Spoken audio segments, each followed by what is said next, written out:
laying back, saying, baby, love it, you know I'm crazy. So go ahead, drink up. I'm so glad we got to link up. Taking that off me. Yeah.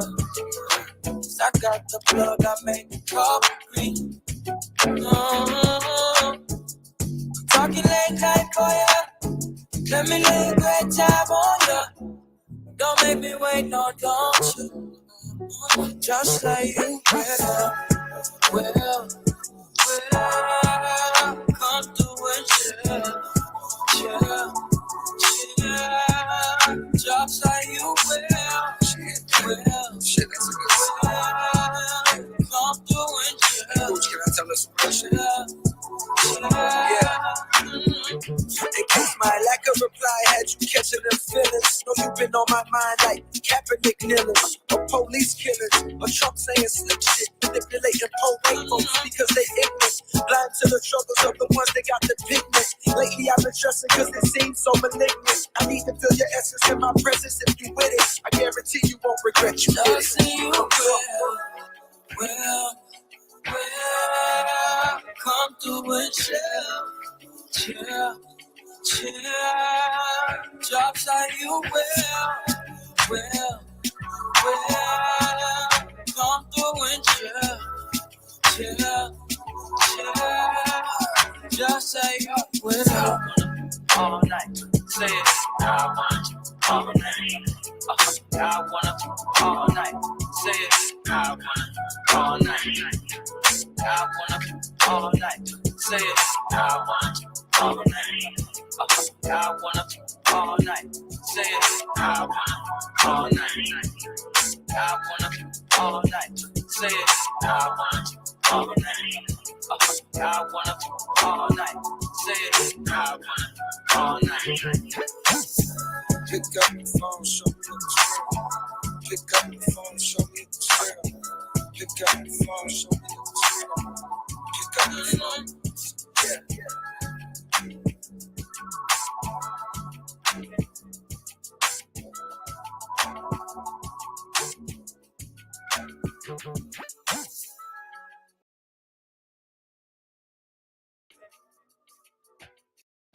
Awake, right? Awake?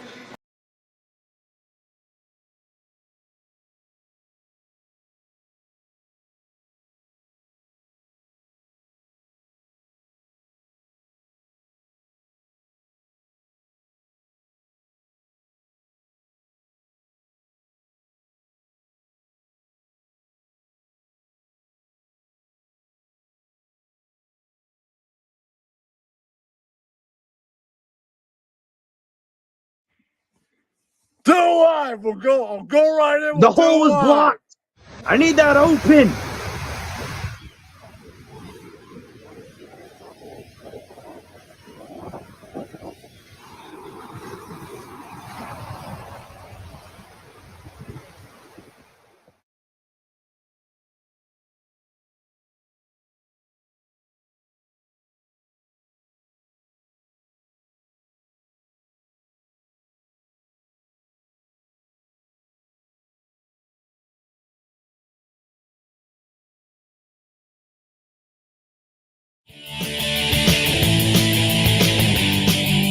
Friday night, what you gonna get? Say it, yo. Grab a phone, grab a beer. It's time for Kenny Show. Help me get it, young boy. You find me, Kenny. You find some yeah. It's time for the Kenny Show. He don't say much, but you'll never know what you might see, what you might hear. There's only one singer to remind him he's a queen.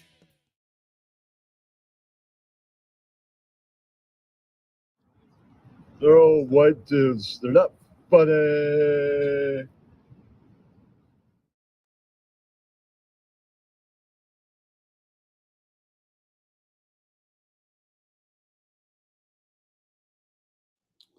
No homo. He is a drunk. I like Mel Gibson, the actor.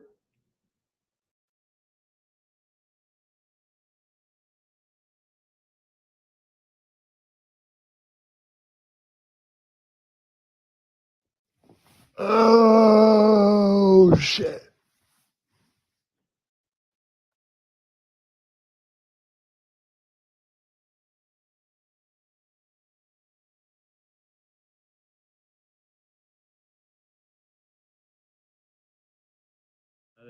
Do you know who was Ian Ellis? What was that? Do you know who was Ian Ellis? Ian Ellis? Ian Ellis. I feel like I know that name, but I can't remember who that person is connected to. Okay, stand-up comic from Chicago. I'm with Apologies to Podcast, which is still going.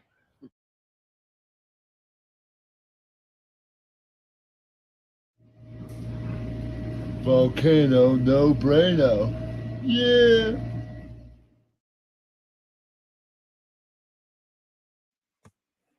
The fucking thing sucks.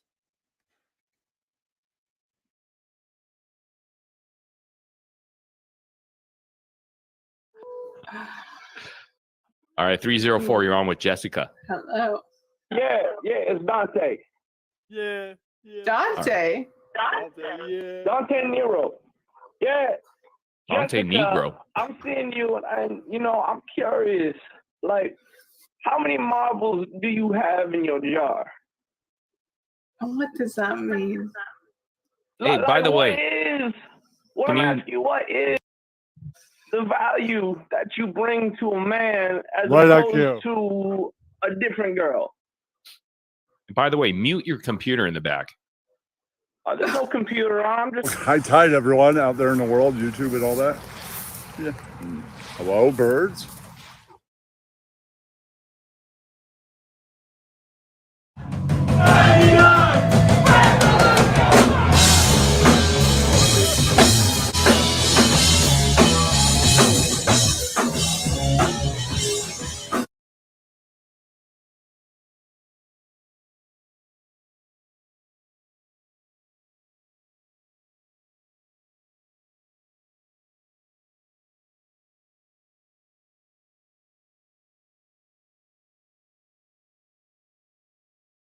Yeah.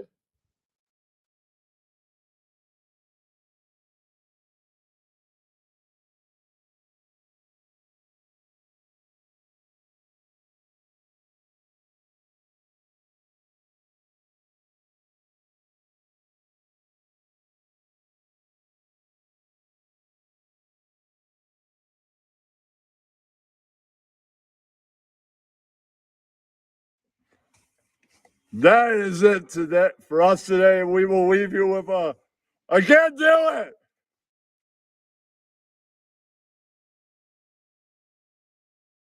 Moose was just bullshitting and not being of the truth. Moose is 47 and Puerto Rican and not white and failed at life. So no. You are a douchebag, Lewis. Doggy, no you. I get more hoes than you, CO. You the beta. Doggy, no you. Yeah, that's right, no you. Boo you, boo both of you. No, you. Lewis, I heard you're gay. Doggy, no you all the way. Doggy, no you. Yeah, that's right. You'd be confused with Helen. Yeah, that's right. No, you. Cock and balls on you, Mickey. I'll get you for this, Helen. No, you. I'm just bullshitting, not being of the truth.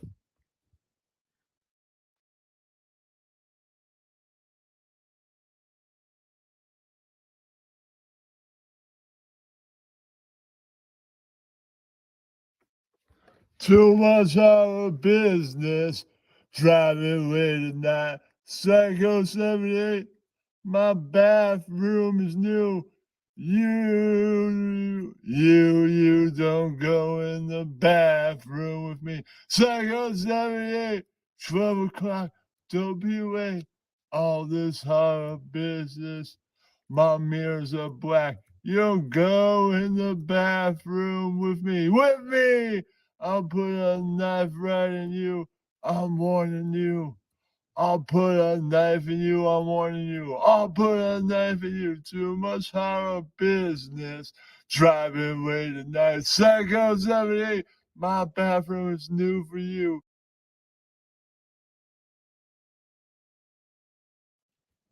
I'm an Asian guy.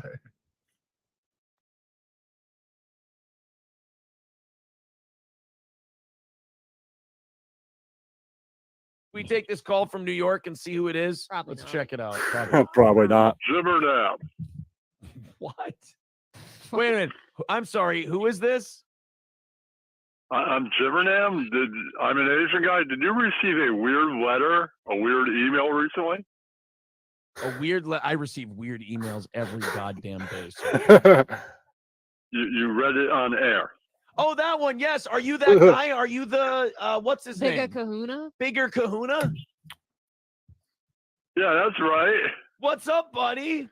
What's happening? I'm an Asian guy. I'm an Well, Asian that's guy. fine. That's okay. It's okay that you're It's okay to be Asian. Asian. I want you to I know think- that. I think they allow that now. What do Yeah, you? it's okay. What's up? So I've been harassing you for 3 years. That's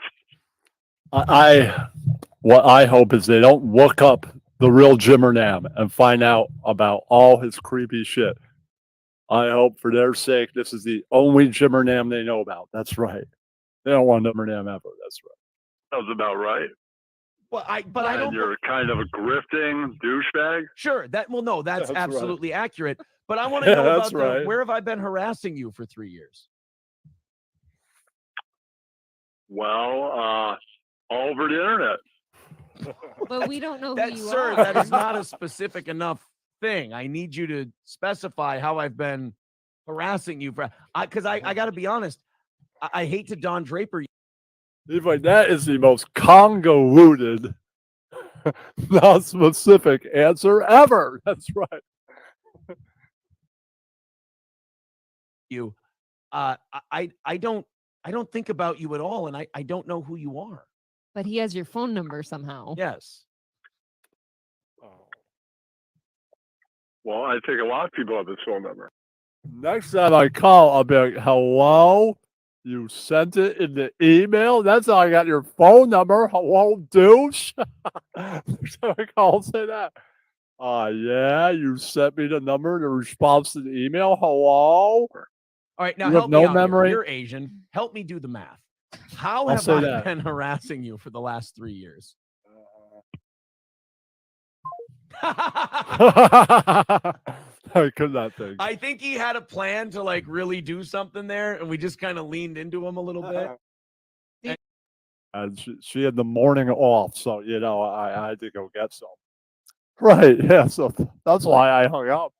I have all the reasons how you've been harassing me right in front of me, right? He loves your food. Exactly. Yeah, that's right. Jasper with $20 says, "Here you go, cutting into my pull tab allowance. Aw. Thank you, buddy. You'll win it back. You'll bud. win it back. $95 away from today's goal. We are getting very, very close. Help the grifting douchebag show knock out today's goal." You should. Jill, these podcasts you watch, RDA, they should have holes in their head.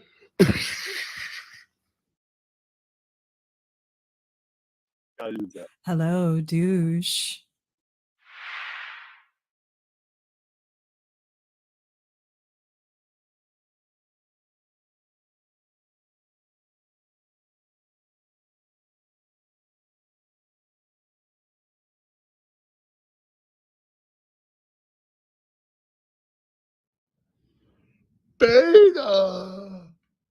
Beta male.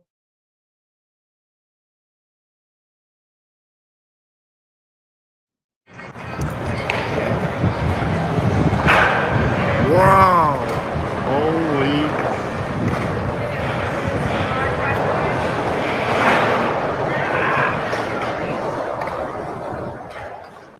is your favorite war?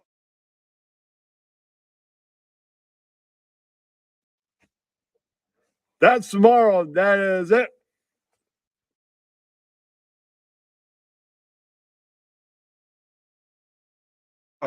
What's your favorite war? War? Yeah. What do you mean war? My favorite war. Let's not get into that shit. Favorite Okay. war? Lower East Side wars. Whatever the hell is going on right now. Okay.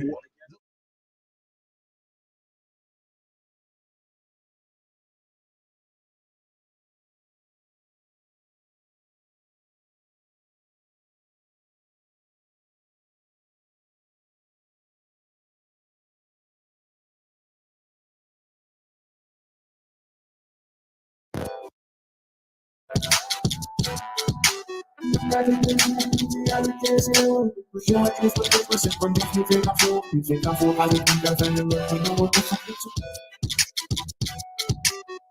put yeah, I look gas, yeah, I love it. But you know what? It is what it is. Listen, from you think I'm full, I would just got family love. You know what the fuck is your point?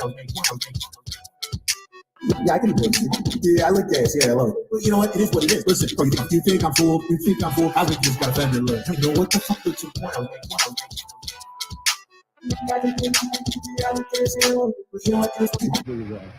Fuck you, YouTube. Okay. Thank you for Freedom your of time. speech. Thank you. You ain't getting nothing for Christmas. Yeah, that's right. And that is it for us today. I can't read it. There's no words on it.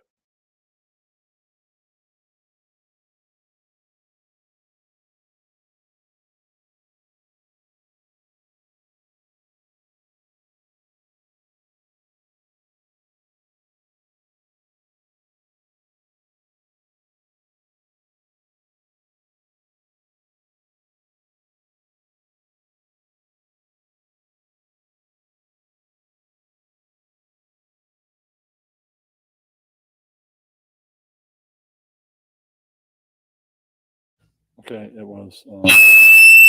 Oh my God, what was that? Jesus, I don't know, man.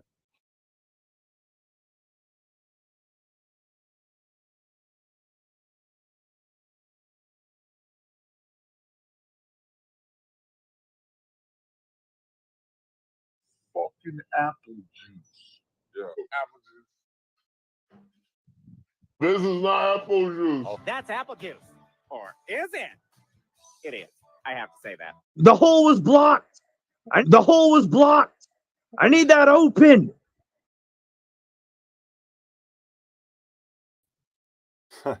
I did. Is that you, Greg? I don't remember sending. Greg did not send you the links to know you. Why the hell would he do that? I don't even know who you are, douche. Yeah, seem like a douche. All right. Greg is not here yet. Greg did send me the top story. Seems they have found the guy that possibly murdered Tupac Shakur. Let's go right to the story. They've detained somebody. Oh, hey, Lee. Well, if you want to come up and cover all this with me, then come on up, man. He sent you a link. You should now jump into a link tree. It's easy, especially if you do it from a computer or an iPhone. You may need headphones if you're doing it from an Android, if you have one of those. I don't know. Press again. Should be down in these choices. All right. All right. All right. Here we are. Man arrested in connection. All right. Is there a video? There might be. All right. I'll just read it. 1:02 p.m., law enforcement officials just held a press conference revealing Davis gave them reason to get back on the case in 2018 when he started doing interviews and eventually wrote a book detailing his involvement in the murder. Oh, shit.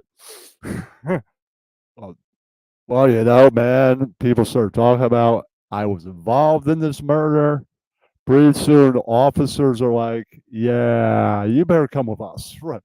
Officials say once they executed the search warrant they were able to present their new evidence to a grand jury, who made the decision to indict Davis with one count of open murder with use of a deadly weapon with a gang enhancement. Oh shit, they got him, man. Well, obviously he was in the gang.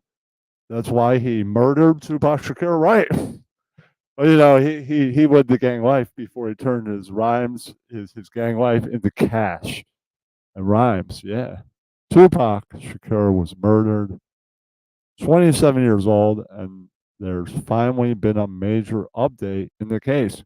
Cops have made an arrest in connection to the killing. Good. Dwayne Keith D. Davis was arrested early Friday morning by the Las Vegas Metropolitan Police Department and on unknown charges related to Tupac's murder. According to the AP, who says they spoke with two officials with first-hand knowledge of the arrest. Davis certainly isn't a new name when it comes to Tupac's murder. Admitting to interviews in his book, Compton Street Legend, that he was in the Cadillac from which the bullets killed Tupac were fired. Oh, shit. So he is, okay. And here he is, full interview. Well, here we go. 2 hours. Wow, that's 2 hours? All right. Yeah. Here we I don't know go. if I have time I for think all we of have it. one of the I'll most play some. controversial figures in hip hop right now. Keefy D is in the building. Play a little. How's everything? I can play all 2 And hours. how's I'm controversial? You're pretty controversial.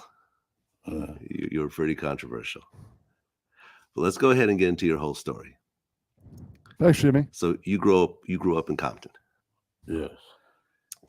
Even better now. And you know, these days people have a certain perception of Compton being kind of a violent area, a gang area. But when you grew up there, it was totally different. When it first started out, yeah. Okay, talk about that a little bit. It was all white. All our neighbors was white. Wow. Moved out there in 1965. Wow, that's a long time ago. And yeah, mostly our neighbors was white. Then I don't know. I blacks gave him started the coming link, in, like, Jimmy. I'm not responsible for 1969, people. 70, Wasn't home at the 71, time. and started with the I'm here. into black community. Okay. And you actually dealt with some racism as a kid. Yeah. Talk about that. One day, me and my moms was coming from the store, and some white This dudes is in a great 57 and Chevy useful, but came up. I was like 4 or 5 years. we don't have 2 hours, so I'm just going to fast forward a little bit. All right. I'm sure he lives in Compton. He's probably dealt with racism. That's not really that important. Let's get right to Pac. So let's go a little bit. The Wu-Tang. Mm-hmm. You know what I'm saying? It was. I guess it was more of a challenge to him. You know what I'm saying? To go up against Wu-Tang. So in our mind at the time was the truth. Yeah. You say different. You say. And shit, that same Godfather, that Red Godfather, was laying in the streets. I think Reggie got the bus in that night. He was in a white Cherokee, little Reggie. On Bad Boy, he drops "Hit 'Em Up." Yeah, where he just exactly, you know hammers everybody. Yeah, I felt the motherfucker. You know what I'm saying? Right. And whoever fuck with y'all, like, damn, is he talking about me? Okay, Yeah. so let's just talk about that for a second.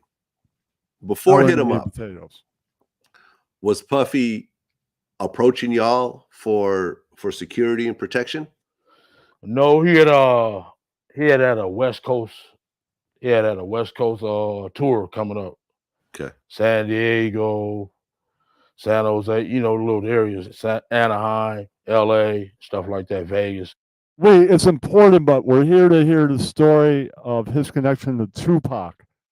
It's important, but I have other things to get to.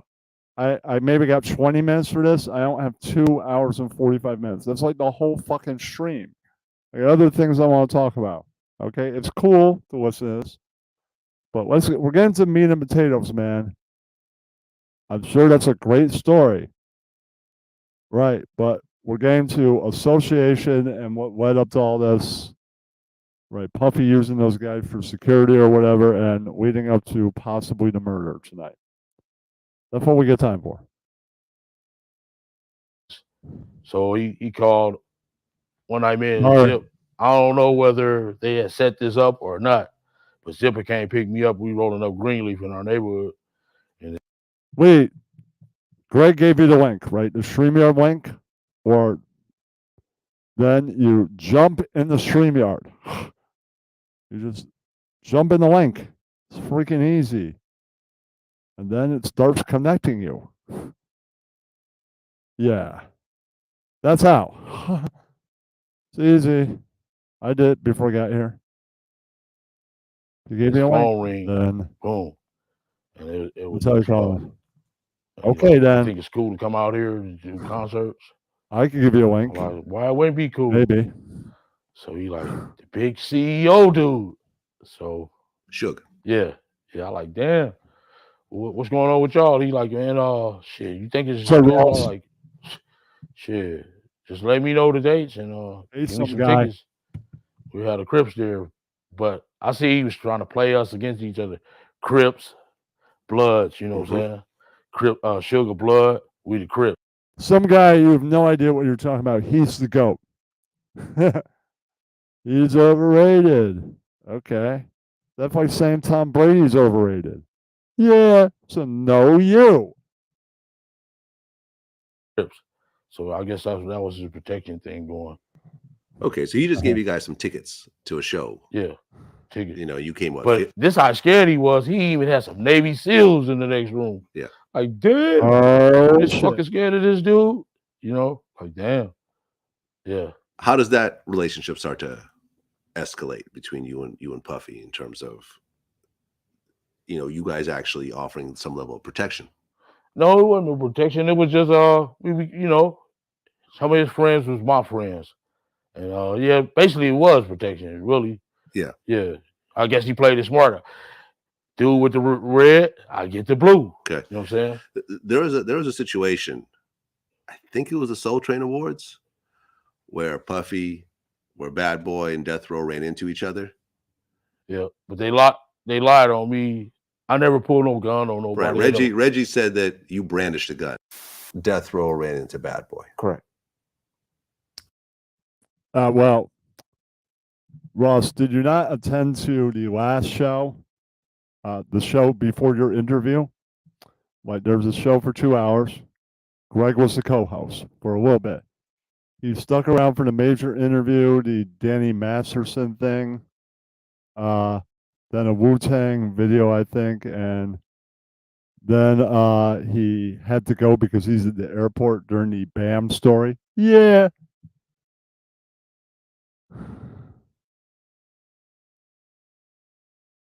Some guy shut the hell up. Annoying as fuck.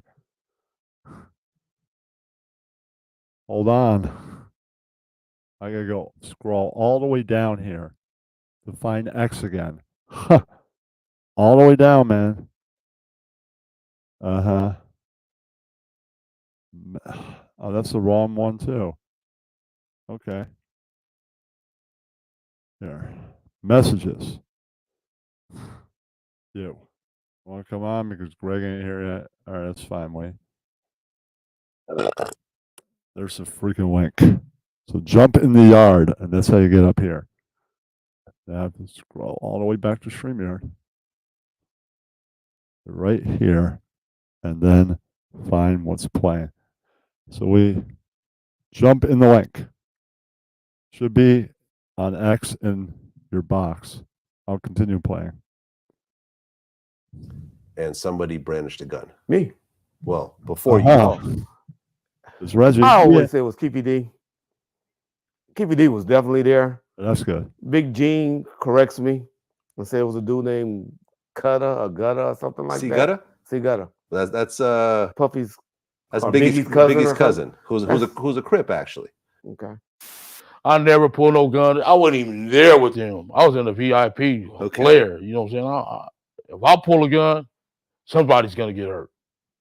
Okay. So I didn't pull no gun on nobody. That's a lie. Okay. and they didn't see me there or nothing. All right. Well, someone pulled out a gun, and then Reggie pulled out his gun, and it was a standoff.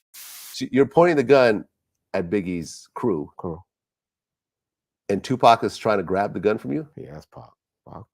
Pac was about it. I mean, we can try to take it away.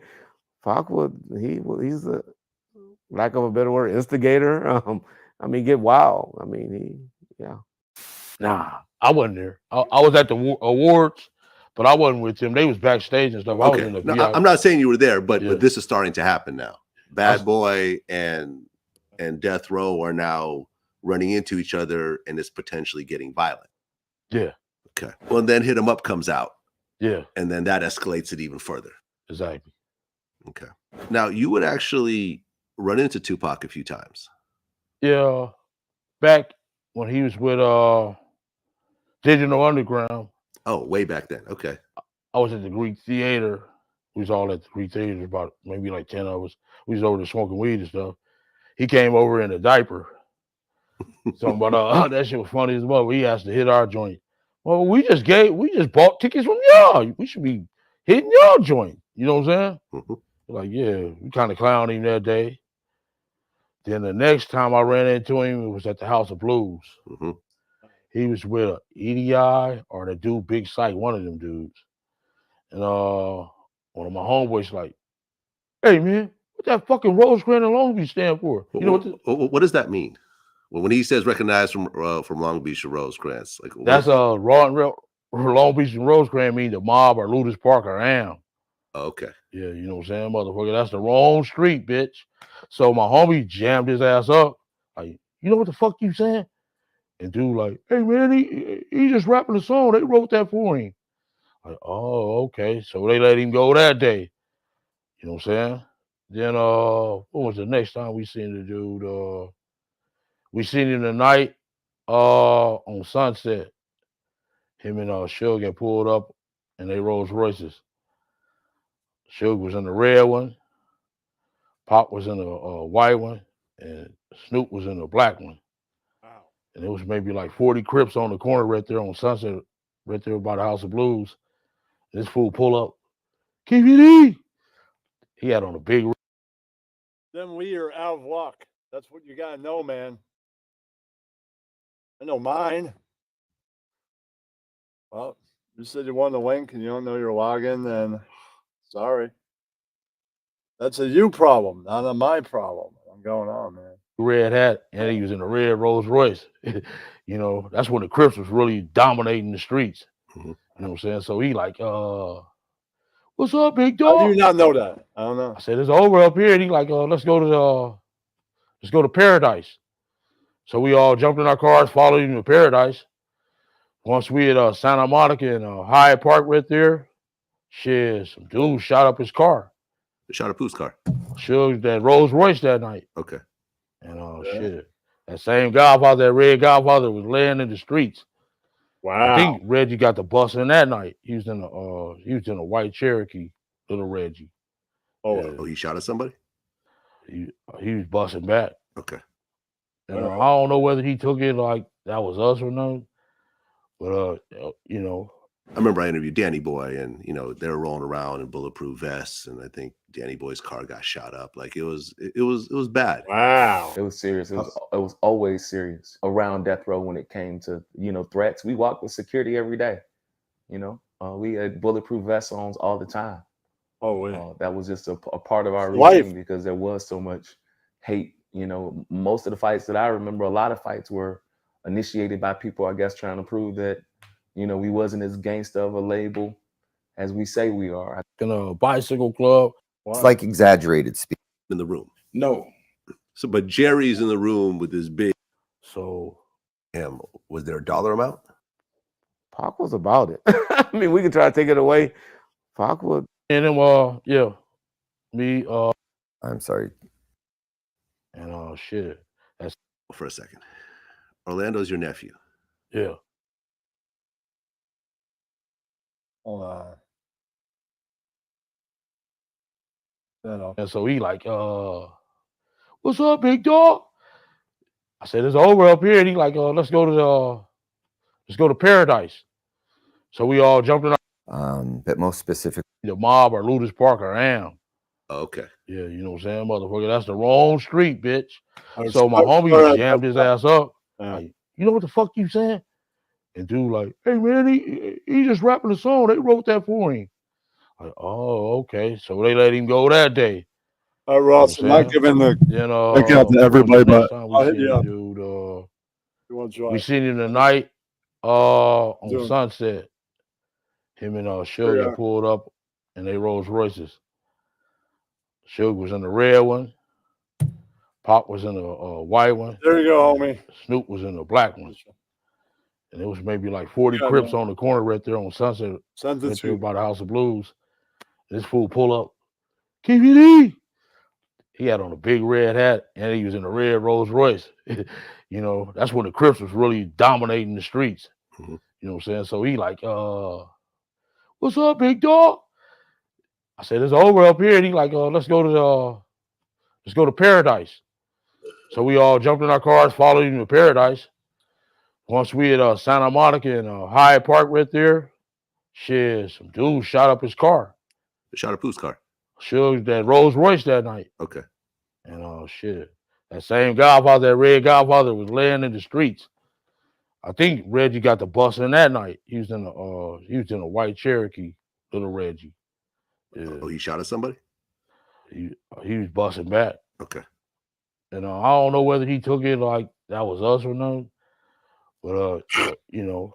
I remember I interviewed Danny Boy, and you know they were rolling around in bulletproof vests, and I think Danny Boy's car got shot up. Like it was bad. It was serious. It was always serious around death row when it came to, you know, threats. We walked with security every day. You know, we had bulletproof vests on all the time. That was just a part of our routine because there was so much hate. You know, most of the fights that I remember, a lot of fights were initiated by people, I guess, trying to prove that, you know, we wasn't as gangster of a label as we say we are. I think that was more what it was. And you know, today they call it hating. Right. Okay, you're like fighting with people trying to kill them, and you're saying they're not gangster. They got fucking bulletproof vests. That's pretty gangster, man. You got like cop gear on because, you know, people trying to prove like you ain't too gangster. Shot at you. Yeah. You're the guy trying to say I'm not gangster. You're the guy trying to kill me. I got a gun too, motherfucker. Fuck you. Right. Yeah.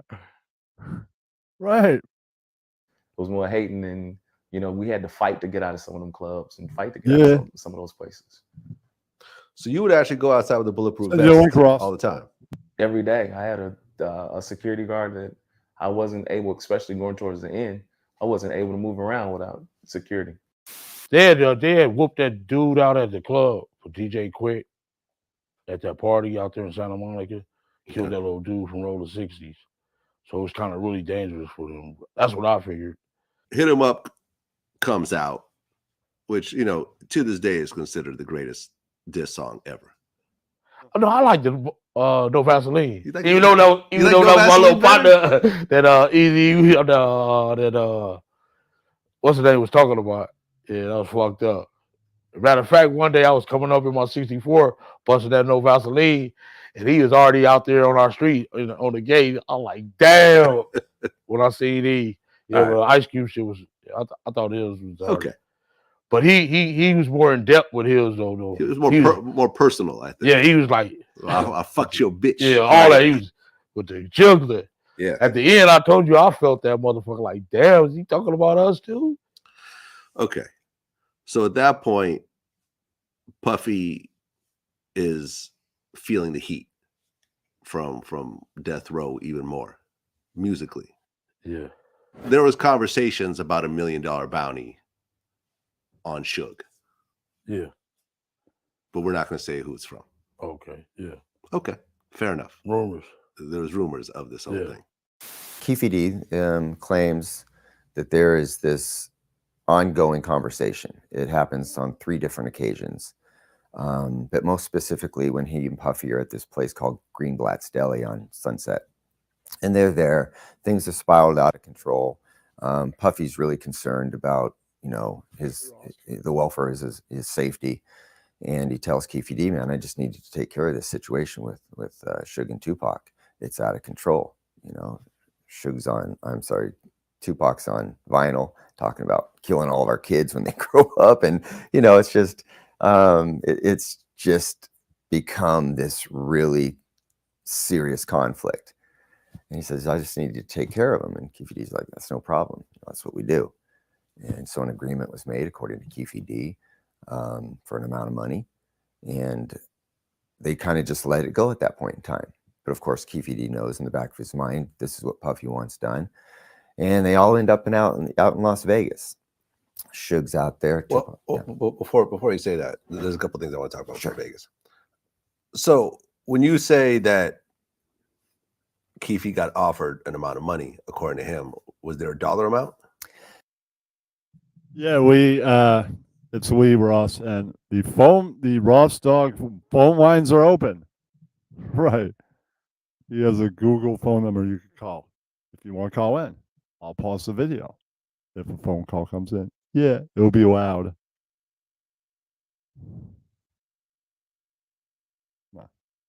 Yeah, so there was a dollar amount.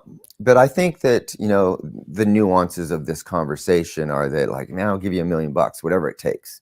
You know, it's like exaggerated speech. But of course, when we interview Keefe D, he's like, yeah, that's the agreement amount was $1 million. So according to Keefe, he's claiming that Puffy offered him $1 million to kill Suge or Tupac. Both of them. Yeah, both their names came up. Whoa. Were there, you know, before the whole Vegas incident, were there any more run-ins that you guys were involved in that Puffy or Death Row was mixed up in, or not really? Not really. Not really. No. Okay. I'd heard that Puffy started hanging out in Compton. Never. Never. Okay. People just they lying. Closest he came to Compton was the day that celebrity basketball game. I think Biggie got. They lying. They lying. That's right. That's what he said. They lying. Got killed that night. Okay. He went to Cal State Dominguez. Okay. Play a celebrity basketball game. That was later on. That was later on? Yeah. Well, Biggie got killed later on. That was the night Biggie got killed. That was the closest he came to Compton. Okay, got it. That was yeah. So let's talk about Orlando for a second. Orlando's your nephew. Yeah. He's 12 I really years. don't want to talk about my nephew. I want to talk about me.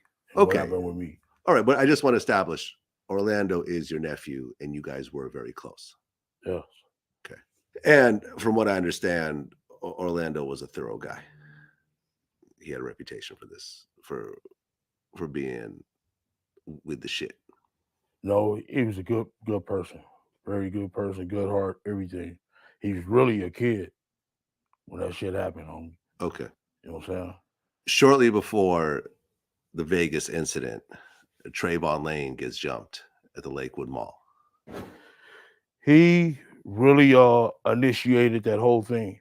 Really? It was him and two other guys. I think his name was Kevin Woods and some other dude. Okay. Matter of fact, the other dude's Call him when you can. mom is from our neighborhood.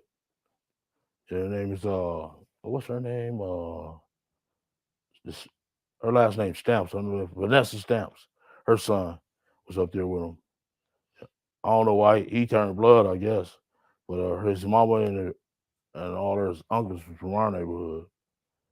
Yeah. Okay. So a fight happens at the Lakewood Mall. Oh, they Greg's terminate here. Trayvon's death row. One of my Hey, little Greg. homeboys, he was a football player getting ready to go to college. He's at the Lakewood Mall at the World Foot Locker. He's up there waiting, you know what I'm saying, by himself. Trayvon Lane, Woods, and the dude, the Stamp Boy. He was up there pressing him, talking crazy to him. Ooh. So when the homies came in there, they see my little homie see him. So he tried to sock Trayvon and sock him in and snatch the chain. Sock him into the shoe rack. But they didn't actually get the chain, did they? Yeah, they got the chain. They got the chain. Yeah. Okay, because this story differs when you depending on who you talk to. That shit was like $300-$400 chain. It wasn't no they said they had a bounty on it, nothing like that. Okay, because that was another story that allegedly there was a $10,000 bounty on death row chains. And I've talked to people in death row, like artists and so forth, and that was the word that was circulating at death row, that there was $10,000 bounties on these chains. Word was on the streets that Puffy and Bad Boy was doing a video, and they was paying anyone to bring back a death row chain. So Pac looked at it like, this is deeper than Bloods and Crip. This is my enemies. You know, Puffy and them attacking us now because I'm with death row. So words on the street that if you bring back this death row chain so we can put in our video, this was the words on the street. Oh. So that's how it got back to the Pac. rumor was that Puffy wanted to have the death row chain in the Yes, in this a was the music rumor. video. This was the rumor. So when they tried to snatch that chain from Trey, and Trey fought them all back, and he got the chain back. It was 3, I think, against somebody got the chain. Whatever, I really don't know that story, whatever happened, but he ended up keeping his own chain. For a $400 change, it don't add up. Well, there's a significance to it. It don't. You know, add the story. up, The homie. story was that Puffy wanted one of these chains and put them in a No, that music shit video. don't add up, dude. That little bitty cheap ass change, that shit was one number $300-400. Puff don't want one of them changes. What he gonna do with that change? Puff really wasn't no hater like that, homie. He was just trying to get his money. He wanted Suge to get his money. So whoever said that was just bullshitting and not being of the truth. Good evening, Greg. Well, Hey, I said I'd show up when I got home. I showed up. yeah, you are here. It's all right, man. We've been going for a while. Hey, Ross. What up, dude? Hello, Ross. douche. Know you're representing the phone number, but you can say hi. Hey. Hello? Hello, douche. Okay, I guess you're smoking a cigarette. Yeah.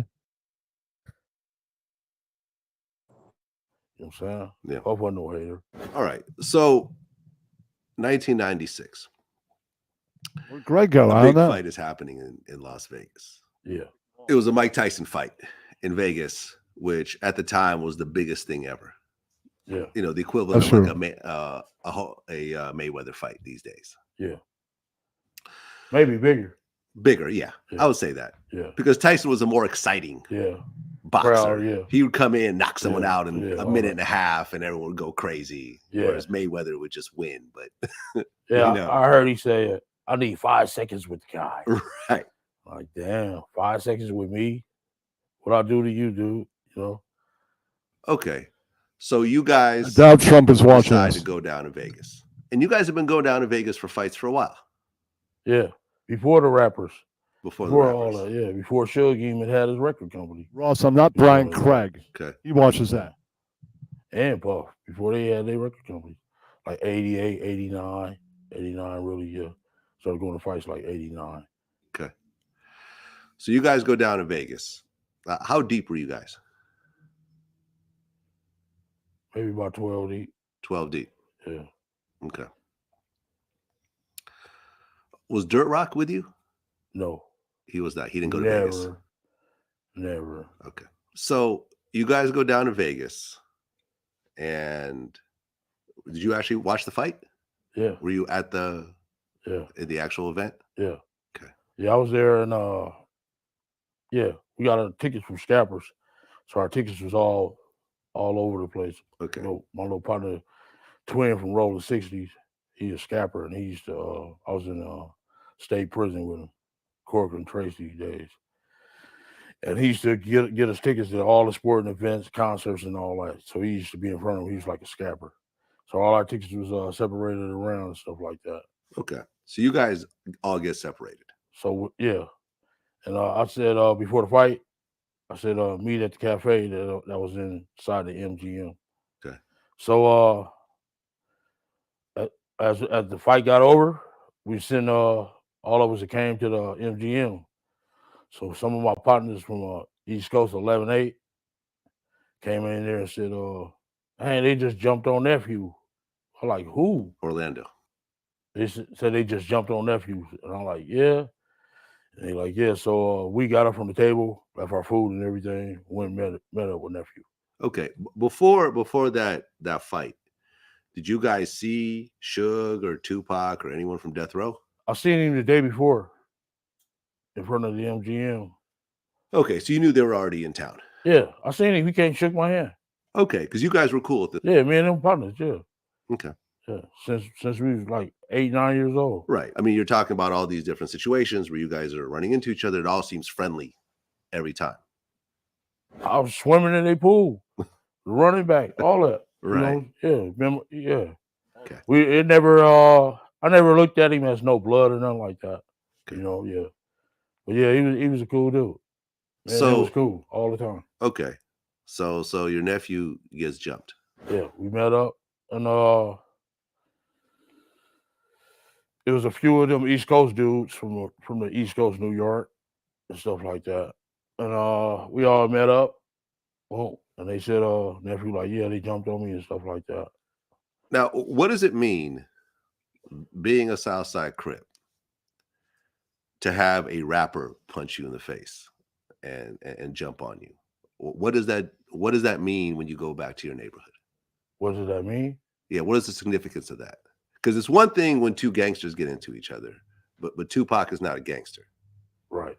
So if a non-gangster ends up jumping you, what are the ramifications for that in terms of gangs? Not really. I don't know where, that's a conception. It's bullshit. Okay, so it's just whatever. Yeah. Just another fight. Yeah, just another fight. Because a bunch of actual gangsters were involved in that fight. It wasn't just Tupac. Tupac threw the first punch. Yeah. But, Buntree, Neckbone, Suge, they all jumped in. Yeah, I played. Neckbone was on our team too. You look at that football picture, yeah. Okay, Trayvon Lane. Yeah. I mean, it's all. And I ran track against Buntree when he ran for Wade. Hey, Bex. I ran for Roosevelt. Okay. Yeah. So they all jump on Orlando. You guys meet up.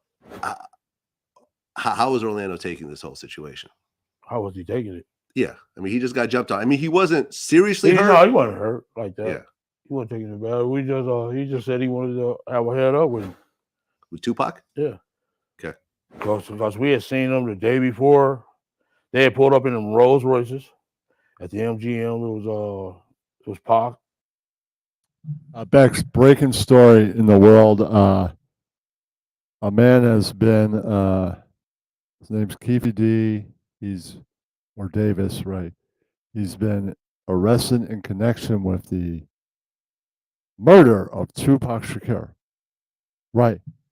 This is the full interview. I didn't play it all. I'm playing like 20, 30 minutes of it. It's like almost 3 hours.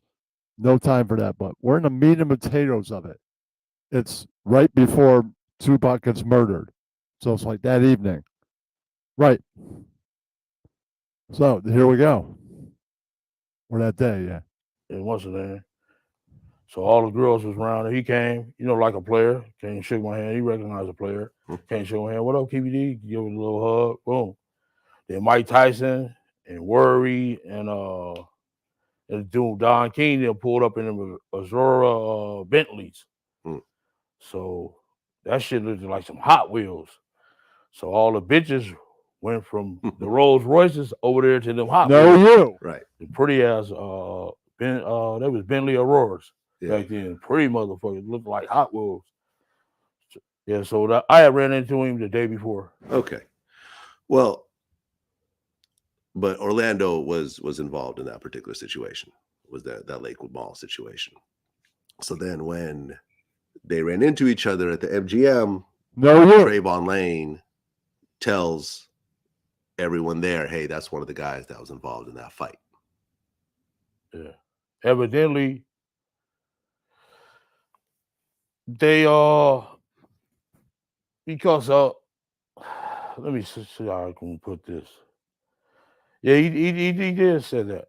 He did say, I heard he said that. They go, the guy took my change. But Lane, Nando didn't take his change. What Lane gonna do with a $300 change?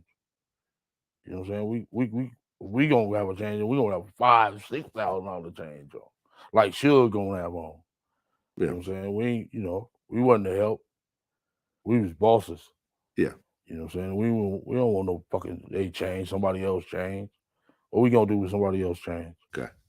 Well, when he said that, Tupac made a beeline to Orlando and hit him, and then at that point, everyone else mobbed in and started kicking him and punching him and stuff like that. Exactly. Well, You and Orlando and everyone else meets up. But you guys don't have any guns. Who said that? Well, it was in the book. Until Von Zip came in the picture. All right, let's. I don't want to talk about that. Okay, Let's get that one. but it is in the book. Okay, yeah. Let them read about it. Okay, and I guess Foxy Brown was with Zip. Let them read about it. Okay. Well, according to the book, which the Officer, know you, Mr. Detective, buy my fucking book. All the answers are in there. Yeah, that's right. You want to know all this shit by the book, motherfucker? Yeah, that's right. there's going to be a link in the video that you can actually order from. That's right. Matter of fact, let me see my book. You want to go ahead and show the book? Yeah, let's show the book. Yeah, this is my book here. I would like you guys to buy it and get the real truth instead of from a cop or some fucking industry people, some bullshit. You getting it from a real motherfucker. So go get the book, and you can get the real truth about this whole situation. Thank you. Okay. Well, I'm going to go ahead and read from the book passage. Okay. On getting a gun for the Tupac hit. While we were waiting for the valet to bring out our cars, Zip seized the opportunity and called me over to his Benz. Zip was a big-time New York player, pimp, and hustler who used to come out to California and handle his business and kick it with us sometimes. As I walked up to the driver's side, I noticed the rapper Foxy Brown was in the car with Zip. So he instructed her to step out of the car and motioned for me to jump in. Zip had a hidden compartment, and he opened up, reached in, and pulled back a 40 Glock. Like I say, he turned to me and said, "It's time to get the money." Like I say, get your $20 and read about that part. Okay. Well, you initially wanted to go talk to Suge about the whole situation. Yeah. We was I felt we was on that type of level where we can just get this shit squashed, get a head up, and stuff like that. With Lane and Tupac. You wanted to meet up with Suge, but you had no way of getting in contact with him. Yeah, one of my homies from out there live out. We had some homies lived out there. Okay. That was kind of in the game, and they like they put have a concert at the 662 Club. So we went up there. Which was Suge's club. Yeah, we went up there. I heard about that. Yeah. So you guys went over there, but there was a bunch of cops and everything in front. No, there wasn't. No, it wasn't. Okay. We was there for about 30, 40 minutes in the back parking lot. Okay, but you never went in. And I seen where Mob James said he seen us in the back parking lot. That tripped me out. Were you in Vegas? Yeah, you were I in ran Vegas. 662. I was running the club at the time. Right. Reggie Wright was there, but I was doing the door and all of that. Right. And your brother Buntry was there as well. Buntry was at the fight. Yeah. He went to the fight with us. We already knew it was finna happen. That they was coming to Vegas, the whole nine. And then when they came, they pulled up in front of 662. I alerted a bunch of them and told them that Keith D and them out here, the South Sides is out here. And they drove off. Did you see him? No, I never seen him. We didn't see nobody. Okay. So we left about 40 minutes later. Okay. Went and got some drink. Right. You went to the liquor barn? I think Discount Lee's Liquor. Okay. Liquor bar, whatever, yeah. One of them, yeah. Well, you had mentioned in the book that Big Meech from BMF was with y'all? No, that was a typo, but it was a dude from Detroit. Okay, so it wasn't Big Meech. I don't really know Big Meech to say that, but it was a dude from Detroit. Okay. Yeah. Well, and also you had C-Ray with you. Yeah. And that was one of your salesmen, basically. Yeah, one of my captains. Right. Yeah. So let's talk about what happens next. Based on what the book says, Zip gave you guys a Glock, and you guys tossed it in the back seat. And Bubble Up was a driver, and Baby Lane and Freaky were in the back seat. We was just all in the car together. Just say that. This was the white Cadillac. Yeah. Okay. So you guys are driving around, and then you hear these girls say, "Tupac, Tupac." No, we coming up. What's the name? What's that? Flamingo? Yeah, I think that's Flamingo. We was coming up Flamingo and got to the light. We was gonna go drink and smoke some weed, and he happened to be hanging out the window. He's hanging out the window like he was in a parade. Tupac. Yeah, he was. So what happens next? And we just came and shit. I ain't gonna go into the details like that, you know what I'm saying? But you know, you got it in the book. You done played it, everything else, you know what I'm saying? Yeah. Well, in the book, you said that as you're driving up towards the BMW with Suge driving and Tupac in the passenger seat, and you said that Tupac pulled out a gun. It looked like he was reaching, yeah. Yeah, it did. Okay. Yeah. Did you actually see a gun? No, shit. Once he got the reaching, I got the ducking. So someone from your car That's what happened. started shooting at Tupac and Suge. Lane starts blasting. You say Suge looks over, he sees you. Yeah. He looks right at you. Yeah, he looked at me. Okay. When he looks over at you, and then Tupac's busy getting shot. Evidently, the story is Tupac's trying to either get out of In the the line. back seat or something. Yeah. What do you see happening inside of their Jumping car? in. I seen a bullet going Suge head. I thought he was dead. So Orlando shot across Dre? He leaned over on the window. We rolled down the window, popped. Who was it? They would drove on my side. I would have popped them. You know what I'm saying? But they was on the other side. Right. I'm not gonna go into details on that one. Keep it streets on me. I ain't gonna go into detail on that. I'm going to go ahead and read from the book. Well, So let them buy the book then. Okay. Well, I'm just going to read this passage. The shit was on. Tupac made an erratic move and began to reach down beneath his seat. It was the first and only time in my life that I could relate to the police command. Keep your hands where I could see them. Instead, Pac pulled out a strap, and that's when the fireworks started. One of my guys from the back seat grabbed the Glock and started busting back. The first shot skinned Suge in the head, and I thought that motherfucker was dead. I had heard some stories, supposedly that Suge used Tupac as a shield when the bullets started flying, but that's some bullshit. Suge was already wounded, and he was the one that got touched. As the rounds continued flying, I ducked down so I wouldn't get hit. Basically, yeah. White Cadillac, arm came out the back seat and started letting off. What went through your head when you saw that? They shoot my nigga. So the bullets started flying. Tupac and Suge's car get all shot up. Was there, and I'd heard different versions of the story, but the one version I heard was that that their entourage started shooting back. Basically, yes. Okay. Does anyone from the death row side return fire? I think, man, like somebody's shooting at you, you gotta start shooting back. I think, man, somebody's shooting at me in one car, I'd be like, "Got my gun." Yeah, I'm gonna start fucking firing. Yeah, motherfucker. Yeah. Yes. Okay. Can you say who that was? Yeah, he's no longer with us. His name was Buntry. One of Suge's right-hand guy, our good friend, Alton McDonald. He chased the car down. He also received one gunshot to his vehicle. His car was shot. He had a black Toyota Supra. And him and another guy returned shots at that car. Yeah, they saying they left their guns at home. No, they started shooting back. Then some chicks was in the Sea Breeze, started following a white Sea Breeze, ragtop Sea Breeze. Why were the girls following you guys? I don't know. Okay. That's crazy.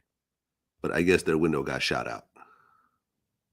Front windshield, yeah. Yeah. And they stopped following you at that point. Exactly. I've talked to a couple people that were there about the situation. And from what they told me was that, you guys came up, the car that you were in came up behind Tupac's car. You guys didn't, the cars were not facing each other. No, they weren't facing each other. They were not facing each other. Gutter lane. You guys got up parallel to them, behind them. And, when you look Side by side. Side by side. So how would you even see Tupac reach for anything if you're driving behind him? We weren't driving behind. I tell you, we were side by side at the light. Oh, okay. You guys were already side by side when it Yeah. happened. So you guys ended up going back to the hotel together afterwards. Yeah. Someone actually suggested that y'all pour out a little bit of liquor for Tupac. No, I wouldn't pour out a little liquor for us. Pour it down our throat. I'm going to read from the book. Okay. We made it back to the hotel. We popped our bottles and partied like it was any other night. Of course, someone suggested that we pour out a little for Tupac, which we did, and smoked our weed like we had planned to in the first place. Yeah. Yeah, well, I just made the book excited on. We didn't pour out no liquor for him. You guys didn't pour out any liquor for Tupac. I just, that was a suggestion, but I ain't pour out no liquor for him. That was a suggestion of one of the homies, yeah. Okay. So you guys leave Vegas, the next day? Yeah. Left the next day, that Monday. Well, you said that you guys went and stashed the gun, I guess, on one of the wheels in the Cadillac, but when you came back, the gun was gone. Yeah. You guys drove back in that white Cadillac back to LA. No, I didn't drive back to Compton. No? No, I didn't drive it back. Okay, well, somebody drove. One of the homies drove the Cadillac. Okay, I got it. And then you guys went and got the Cadillac repainted, I guess? Yeah, you got it painted white, turned it back in. Okay, and it was a rental? Yeah. And you said, you told Baby Lane, don't tell nobody what happened, not even your mama. Don't say a motherfucking thing. Nobody. If anyone asked what happened, nothing. Yeah. Told the old car that. We came back Sunday. That Monday, we was all sitting on in our neighborhood. Reggie Sr., the captain of the Compton Police, comes up, run the stop sign. I guess he had just finished debriefing his soldiers at the Compton PD.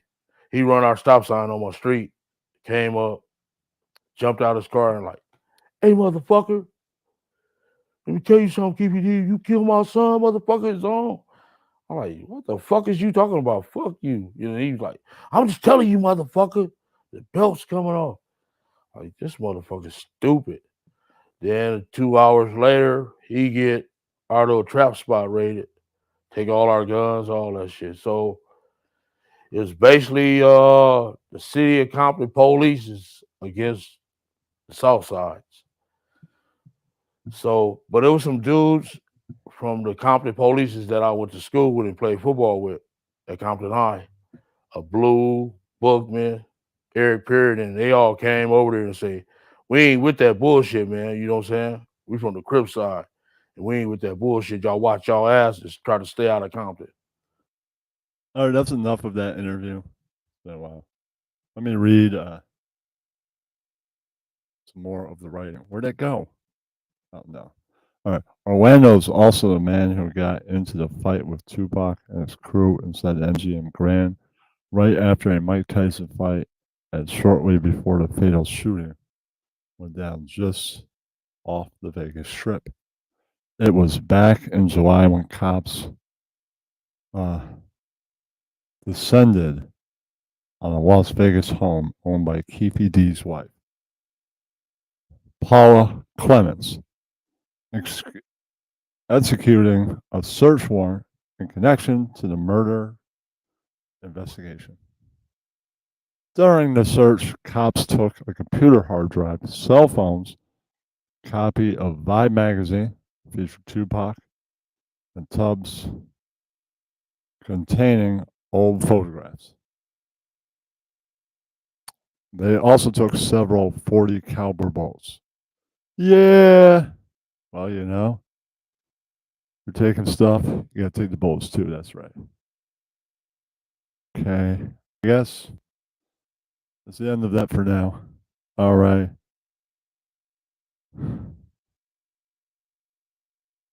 All right, I'm gonna reload and I'm gonna move on to BAM news. All right, that's cool. He's connected to the murder. He's in the other car. So that's right. He's with the people that wanted to murder Tupac. All right. Share screen. All right.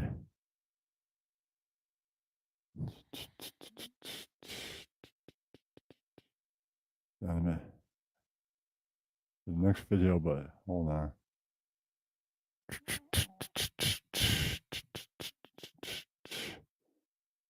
Okay. Higher.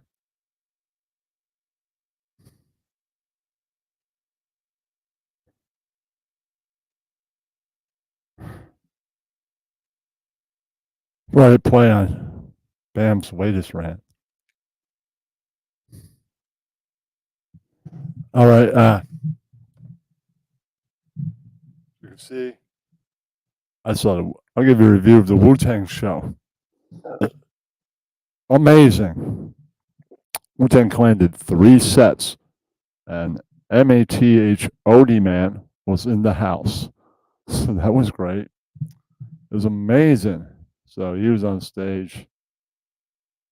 They did a bunch of solo tracks. They did Wu-Tang stuff.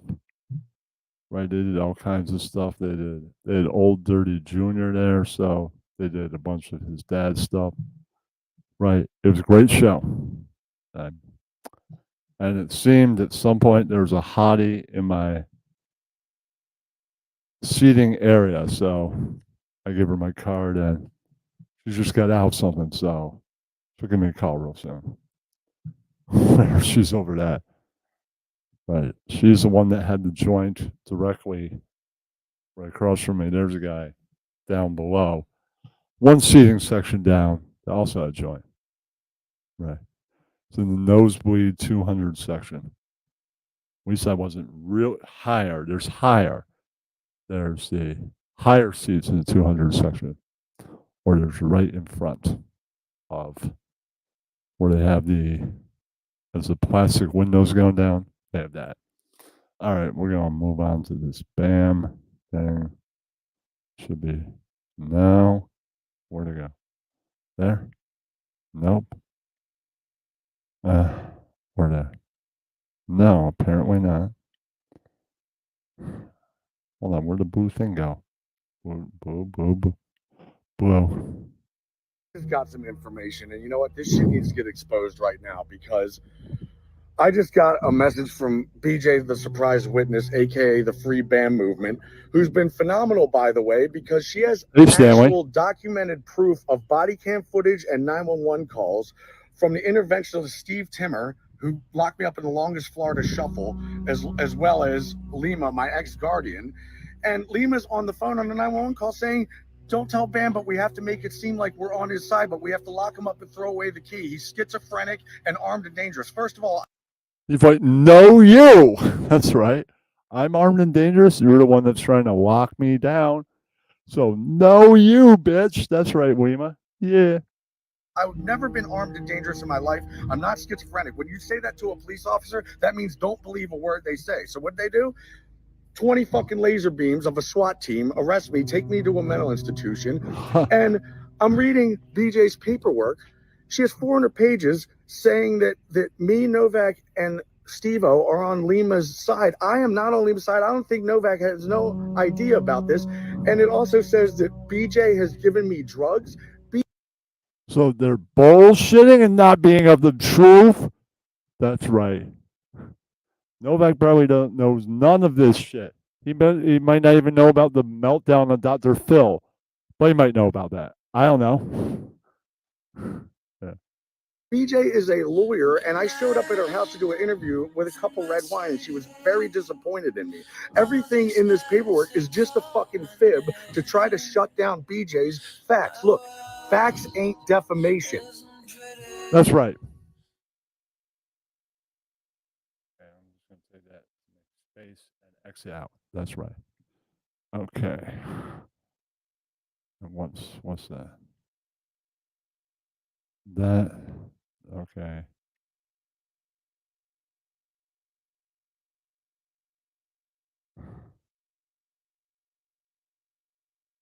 That. Okay. Back to up here. All right.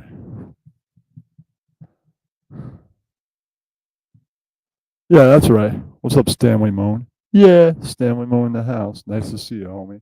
Yeah. All right, press. Share stream. All right. All right.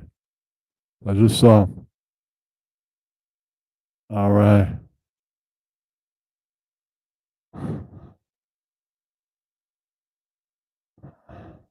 All right. Method Man reflects on how Wu-Tang changed the game of hip hop. This is not very long. When you get a Wu-Tang or you get a Nas, and Yeah, that's right. they're spitting the same lyrics as this, but they look like you. There's no fancy jewelry. There's no name brand clothing. Just the stuff that you would see if you walked out.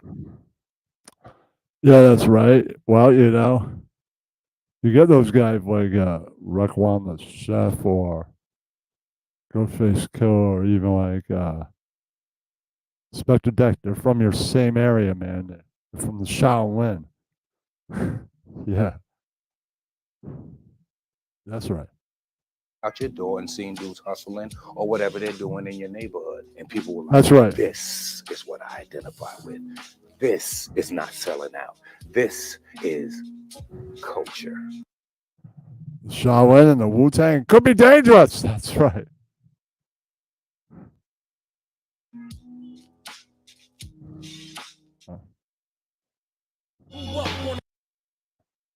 All right. Take that. Click. All right. There's a little bit more extra Wu-Tang news for later.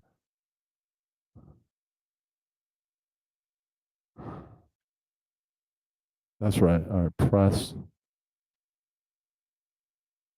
What else we got? The raps now. All right.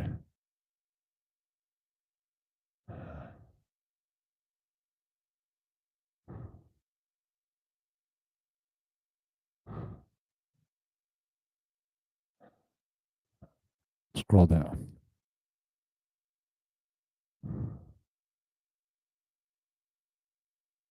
Down.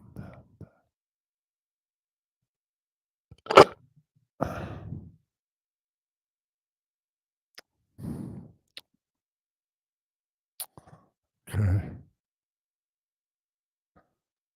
All right. Nirvana story. Yeah. Kurt Cobain's death on the MTV News announcement. 1994. Wow. On Saturday morning, we spoke to singer Courtney Love, Cobain's wife and the mother of their baby daughter, That's right. Frances.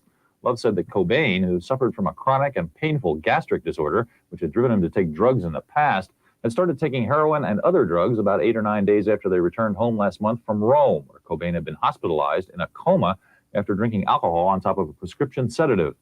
Famously ambivalent about rock stardom and the record business in general, Cobain, Love said, had grown weary of career pressures and was unhappy with Nirvana. Love quotes him as saying, "I hate it, I can't play with them anymore." Says Love, quote, "The only thing he wanted to do was play with Michael Stipe, the R.E.M. singer with whom he reportedly developed a close friendship." Drugs and pills. Pills and alcohol don't mix well. Nah. You know. Good way to almost die, combining the two. Oh, yeah. Michael Stipe is very talented. I've always been a huge fan of R.E.M. I guess they don't work with the band he formed. Those guys, guess not. Returning to Seattle last month, Cobain was soon taking drugs with such desperate abandon that Nirvana's management urged him to join a 12-step drug rehabilitation program. Love, who, contrary to rumors, says she and Cobain hadn't broken up and that she had remained willing to, as she put it, die for him, said that at one drug-ravaged point, quote, "I told him, you've got to be a good daddy. We've got to be good parents." Cobain did enter drug rehab for several days, but the treatment didn't take. Last Monday, taking drugs again, he disappeared, and Love hired a private detective to try to find him, unsuccessfully, as it turned out. When Cobain's body was discovered on Friday morning in a house he owned and had previously lived in, Love went to the scene. She already knew about the shotgun he had bought. She now feels that Cobain had been planning to take his own life for a considerable time. Judging by the evidence at the scene, Love says, Cobain had first written a suicide note to her, which said, in part, "It's not fun for me anymore. I can't live this life." Then Love says he apparently drew a chair up to a window looking out on Puget Sound, sat down, took some more drugs, picked up his shot. Well, you know, the road, fame, stardom, and then drugs can lead you down a dark, lonely path that only ends one way. That's right. Gun and using his thumb, it seems, shot himself in the head. The physical damage was so severe that his body could only be identified by fingerprints. Love says she took a thatch of his blonde hair home and carefully washed it, remembering how much Cobain had always hated washing his hair. Rather chillingly, Love says that 3 of Cobain's uncles had also committed suicide. She calls it the Cobain curse.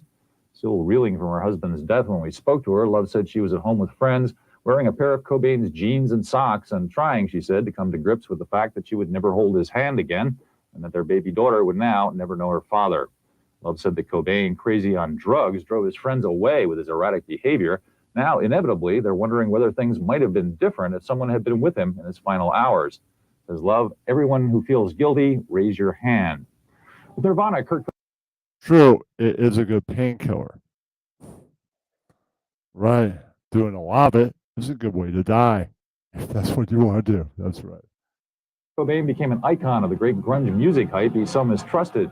However, judging by the 4 powerful albums he made with that band, his heartbroken lyrical art and his passionate guitar work and vocals would likely have made him a rock and roll sensation in any era. On Friday afternoon in New York City, Rolling Stone music editor David Frick, whose cover story on Cobain and Nirvana ran in a January issue of that magazine, had this assessment of the man's life and work. He had so much to give, and he had so much left to write. And I think in a way, and I don't mean this speciously at all, that I think he was the closest that his generation came to a John Lennon, in that, you know, he was writing very much from the heart, very directly, and he didn't play according to the rules. And the thing that I found really disturbing was that the number of letters that I got after my original review of In Utero, in which I made that reference, people were saying, well, how dare you compare him to John Lennon? I say, you know, look at their life stories, listen to the music. If you don't see the connection, then you're just not paying attention. And here's a guy who's a product of Yeah, a that's broken right. home, never got along with his parents, had all these physical ailments. It was not a pretty life. The thing is, you know, people say, well, you know, what did he say to his audience? Well, he was. Didn't John Lennon write about how he might want to die? Your Bros. That's off the White Album. Right. He wrote about imagining his own death. Yeah.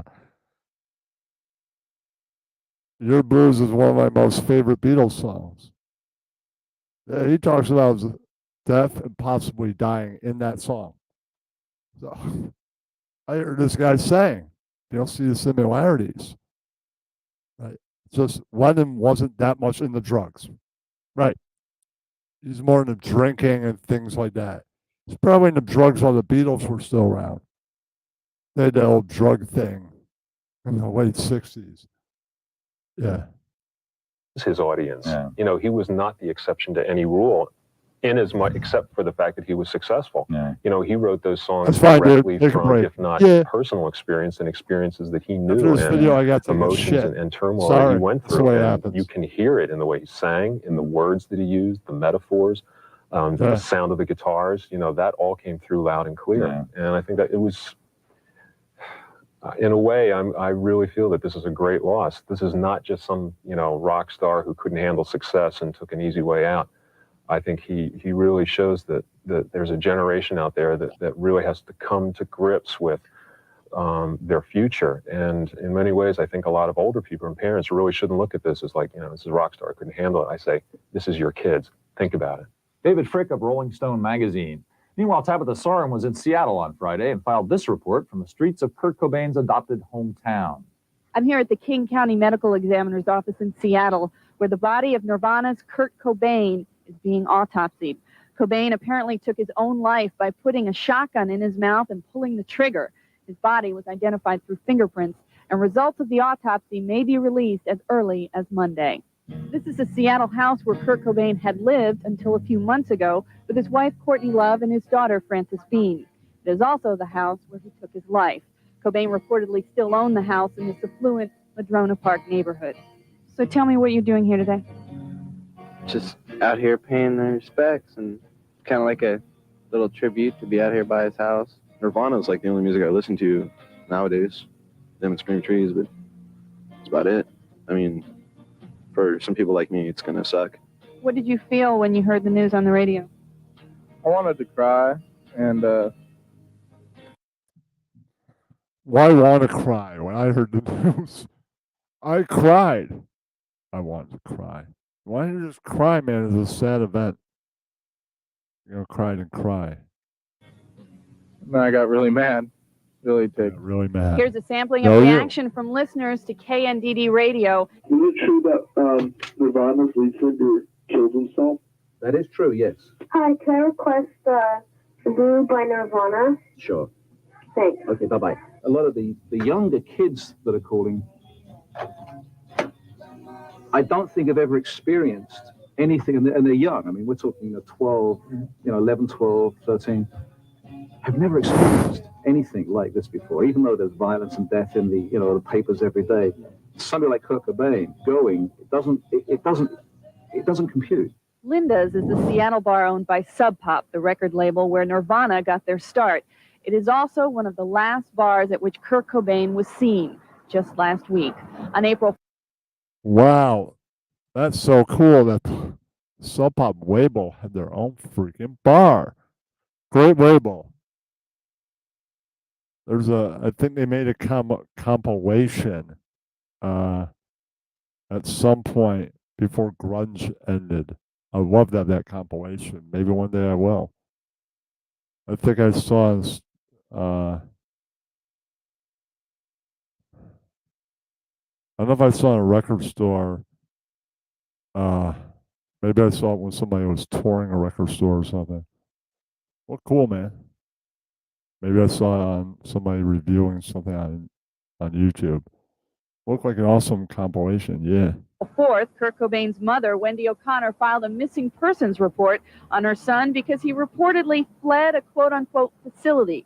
She did not clarify whether that was a drug treatment center or not, but that's what people are speculating. She was worried about Kurt because he had a shotgun in his possession, and she considered him suicidal. Meanwhile, Friday night in Los Angeles, the city's top alternative rock radio station, KROQ, turned its weekly dance party at the Palace into a Nirvana tribute. He was a genius, and everybody's here to pay their respects, and I'm sure everybody is real upset about it, and it's a shock. We can't understand, we can't believe that it happened. It's unbelievable. And this is one man that will not be forgotten. He had a lot to live for, obviously, a brilliant musical career and a wife and a child, and just very young. And if anything can be learned from this, I would think it would be that suicide is not a solution. Drugs, suicide, not the answer, not a way out. So I would hope that a lot of young people that were inspired and are inspired by Nirvana's music would not get the message that this is a good thing to do, because certainly it's not. Kurt Cobain's mother, Wendy O'Connor, said on Friday that her son had been missing for 6 days and that the last time she had spoken with him, she told him not to join the stupid club of rock stars who had died untimely deaths. It's obviously very difficult for most people to understand why someone who had had all his dreams come true could still be in. Well, I guess he didn't take his own mother's advice. Right. She told him, don't join the 27 Club. And he joined the 27 Club. Right. Yeah. His choice. That's right. Such incredible pain. Tabitha Soren in Seattle, where, by the way, a candlelight memorial vigil for Kurt Cobain will be held at 5 p.m. on Sunday at the Seattle Center Flag Plaza. Back in New York City on Friday, we went out on the streets and got these reactions to the death of Kurt Cobain. I'm really, really surprised. I'm really shocked. I didn't really expect it. I mean, you always expect these kind of things from people like Kurt Cobain, who seem to be a little bit on the edge, but it really is. I really didn't expect it. It really comes as a shock to me. I mean, it really sucks because, he's got a little baby. No, you, Ross. That's about, yeah, he's dead. I'm sorry to hear that. But I really feel for his kid more than anything else. I'm very surprised. From what I know, he's very young. That, Chloe, you should know your opinion isn't valued. You don't like it. You don't have to watch. So shut the hell up and not watch, or watch. Who cares what you have to say? Just wanted to point that out. Worst live. When do you ever go live? Let's see. You go live, and then I'll be in the peanut gallery crowd area going, "You're so fucking boring." Right. Yeah. Very talented. I mean, I'm shocked. He could have gone so much more places with his talent. I mean, he had great music, great talent. I'm just very shocked. He just didn't like care what other people said, and I thought some of his attitude was good because, you know, some people just care what everybody thinks, and they try to they don't make music for themselves. They make it to please other people, and they should make it for themselves. And he was like that. I loved his music. I mean, his music actually meant stuff. Some reactions in New York City on Friday to the death of Kurt Cobain.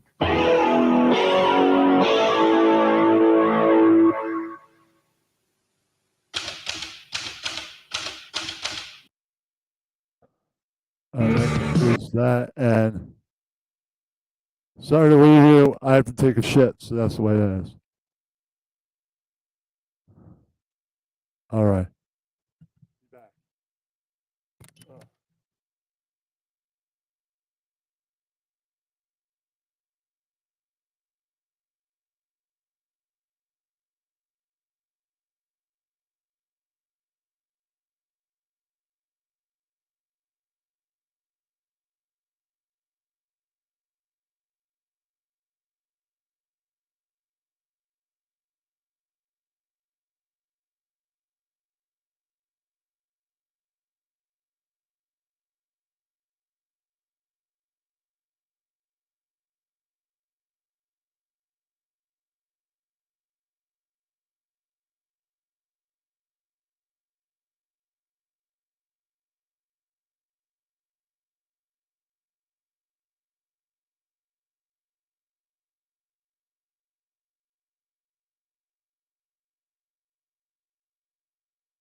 You're watching Kenny TV.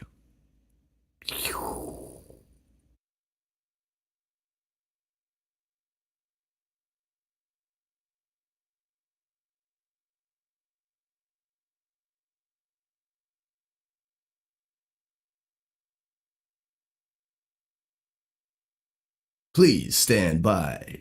Kenny is taking a shit. Boo doo.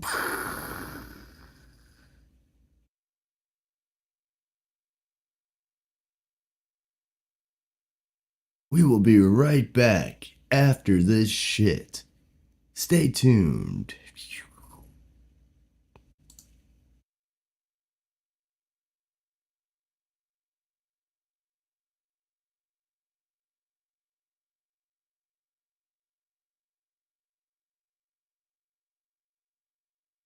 Kenny's not gonna rush his shit, so don't rush off either. Stay tuned. Coming back soon.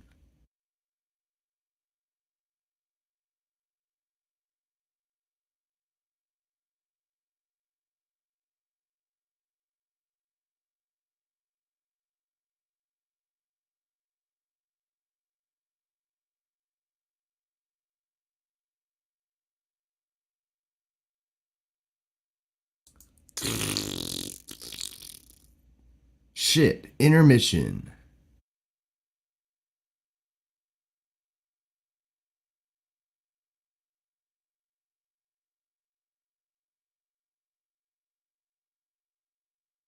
Don't touch that dial. Shit, intermission.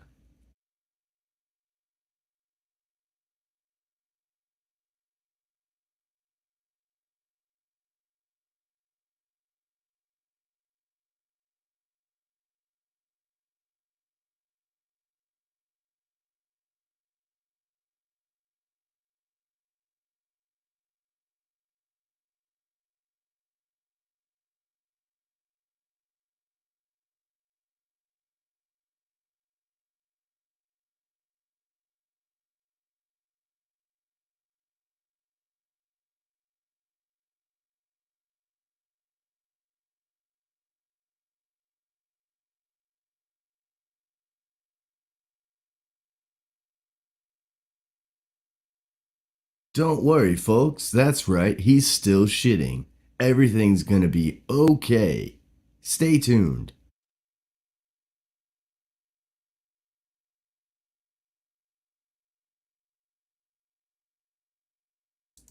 Welcome to the Long Brain TV network. You're watching Kenny.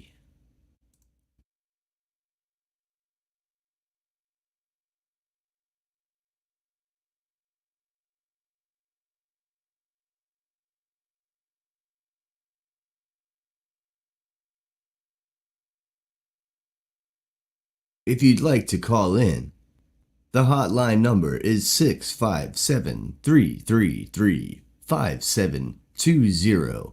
Kenny will talk to you as soon as he's done shitting. Thank you.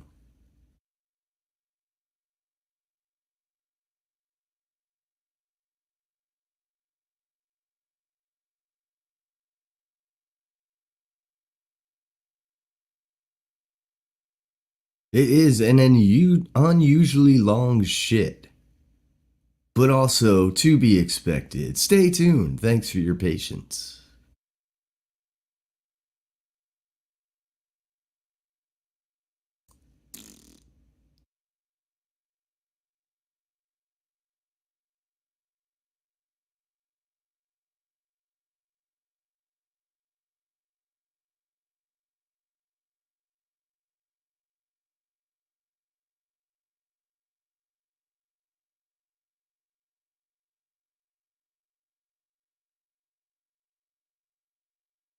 Fifth caller gets to do bong hits from Naklo's mother's asshole.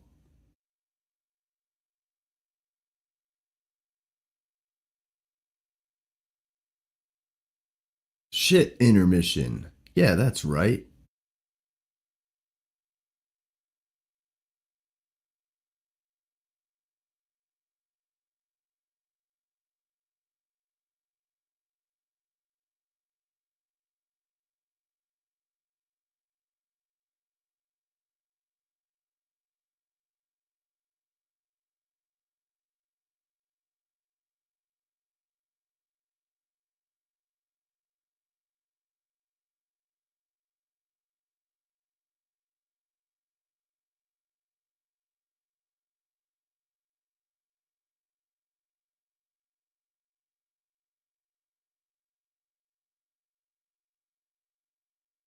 Long Brain TV now holds his shits in longer to give you more content and shorter shit intermissions. Stay tuned.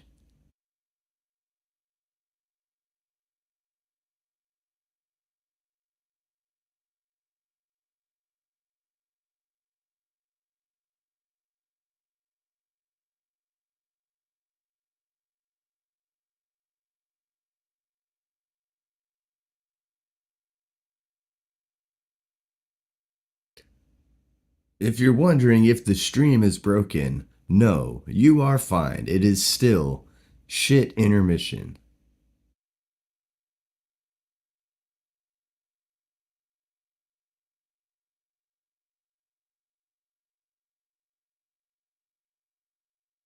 The shit lord himself is expected back shortly. Thank you for your patience, Stanley.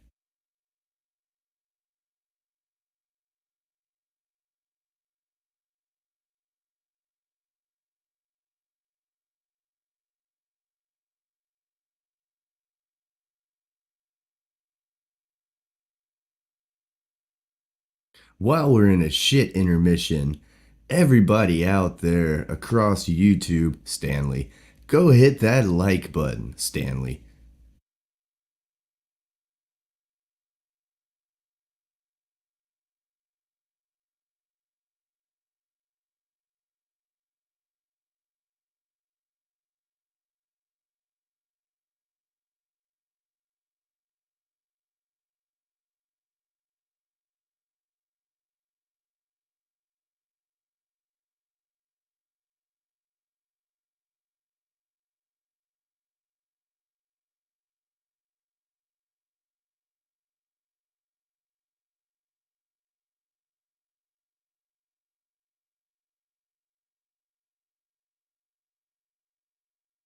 Please stand by.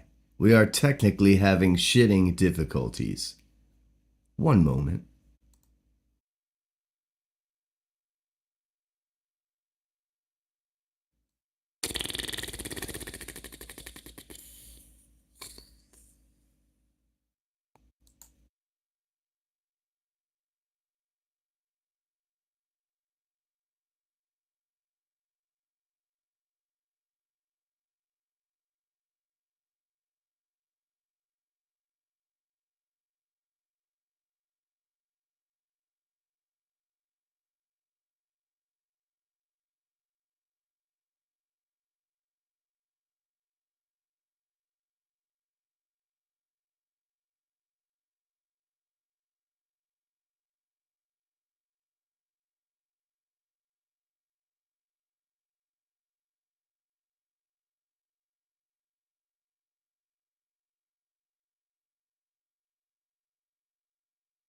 Naklo is God's joke to his mother.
Thank you to all the new listeners tuning in. Kenny is still on a shit intermission. Shit intermission 1 in progress. Stand by.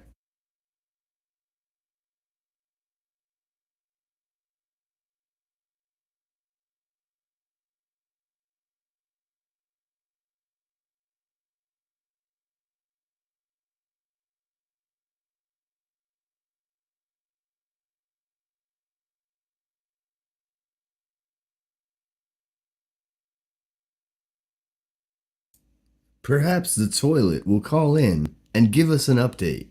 Please stand by. You're watching Long Brain TV.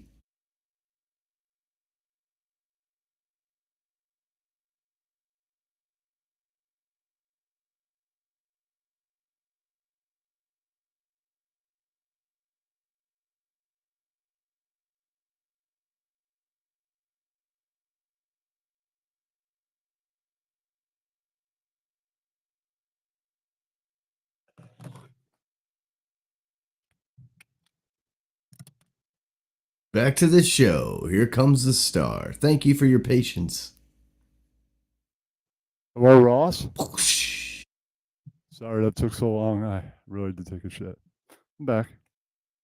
Did you take a phone call or were you just talking? Hello, Aggro. Hello, Deuce. What's up, dude? No phone calls yet. Okay. Still waiting. All right, let me. Since that Nirvana video is over, we'll just put a new video up. Let's see what I'm going to select. Okay.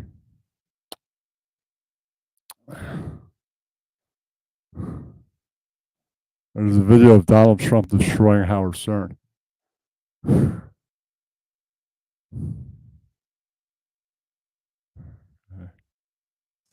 Most people have no clue that in 2023, the best way to make money on Amazon is not with physical. Shut up. Oh, it's a Kyle. Yeah, he just tries to have said, Donald Trump decided to go on Truth Social and destroy Howard Stern. So Howard Stern said he's not a fan of Trump and that he's woke now. And Trump decided to respond, and he put, "The real Howard Stern is a weak, pathetic, and disloyal guy who lost his friends and much of his audience." he's like, Howard Stern's a beta, beta, beta, beta. Alpha Donald here to call him out for being a beta male. That's right. What I think Donald Trump was saying. Until just recently, I haven't heard his name mentioned in years. I did his show many times in the good old days. And then he went woke, and nobody cares about him any longer. I don't know what they really pay him, but it shouldn't be much. His influence is gone. And without that, he's got nothing. Well, Donald, when you're done running for president, again, all that, in a little over a decade, nobody's going to give a fuck about you either.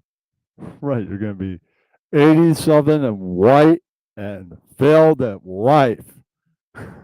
Scamming another person, whatever company, whatever business you're running. Right, and nobody's going to give a fuck. Oh, you hear about Donald Trump? He's not a presidential candidate anymore. Who fucking cares? That'll happen to you one day. That's all I'm saying. Yeah. Just a broke. Yeah, that's right. Unattractive both inside and out. Trying like hell to be relevant.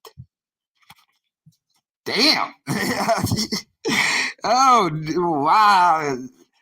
Ooh, dude, Trump came for him, damn. Kind of like, wow, man. He really just gave it to him. That's right. Damn. Do you disagree with anything? Did he say anything that's not accurate? I don't know. No. Well, I mean, Stern set off a firestorm with that whole. Echo, there is no president of Canada. There's a prime minister. They're like the president, but that would be what their president is. We chose the stupid word president, which there's like a million presidents of anything. Presidents of sports radio networks, presidents of your class, president of everything. Woke thing, but and I don't even think Stern knows what woke means, but this response back by Trump himself, and you know Stern is probably going to talk about this on his show whenever he goes back to his show, because that guy has so much time off. I would assume Monday. I don't know, but he'll be doing the show from his house. I wonder if he responds. I have no idea, but let me know your thoughts in the comments. All right, that's a good Kyle video. Okay. Let me know your thoughts in the comments. That's right. That sounded like a gay man talking. That's right. All right, what else we got? Okay.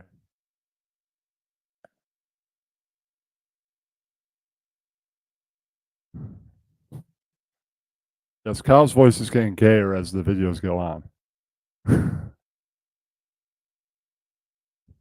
Maybe Des ain't giving him no love.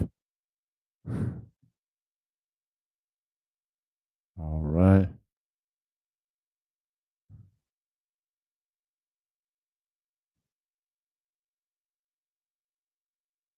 All right, we're going to go with this article right here. All right, Steve Harris. From what we've always expected. So this is Iron Man news. I mean, Iron Maiden news. Iron Maiden news. Yeah. Comes up sometimes. Sometimes I do news of things that influence Metallica and other bands like that. Maiden is definitely up there. Let's go to the video. Haven't seen the Turtles on Paramount Plus yet? Y'all not as cool as I thought you would. No, you. Listen, we were kidding. With 97% on Rotten Tomatoes, it crushes for absolutely every age. I'm awesome. Ninja Turtles. I gotta get YouTube Premium. Yeah, I'm a It's turtle $18. and Steve Harris shit, just put nigga. what we kind of always knew about him and once again hinted on what might be the future of Iron Maiden. Oh shit. Steve Harris is a beast. Yes, that's true. Who goes around the world touring with one of the biggest metal bands to ever walk the earth while spending his days off performing with his other band, British Lion, and playing football. You know, like it's absolutely normal for when you're 67 and I'm pretty sure have more than enough in savings to be happily retired by now.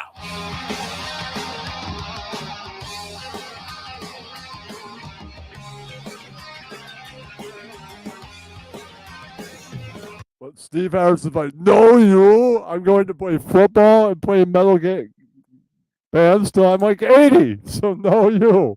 Once you Then I'll stop, you retire. die. Like Joe Right. Paterno. He's like, I can't stop playing metal and football. I will die. That's right. That's what Steve Harrison said. You can't stop. You'll die. That's right.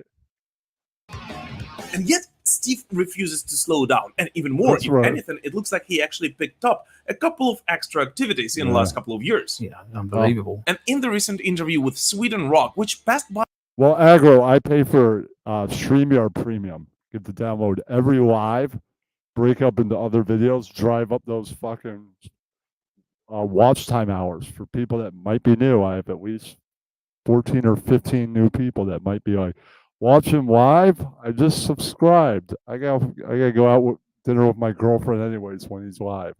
I'll watch the rerun. Yeah, that's right. almost unnoticed by many, Steve once again proved that it has never really been only about business for him. Throughout the 1980s and onwards, Iron Maiden has always been one of the hardest working touring bands in the world of metal. And even today, while being in their 60s and 70s, Maiden is still on the road constantly, at least throughout the high touring season. Yet it looks like it's become not enough for Steve. And so when asked why he spends his days off on the road going back up on stage just with another band, Steve Harris had the most Steve Harris response you could possibly think of. Where do you find the energy to tour with two bands at the same time? Well, I mean, what else am I going to do on a day off? You know what I mean? And this alone just once again shows that for Steve, music is not merely a matter of running a successful band or enjoying the fruits of his labor. It is a deep-seated passion that has been his lifeblood for decades, and without which he simply cannot imagine his life at this point.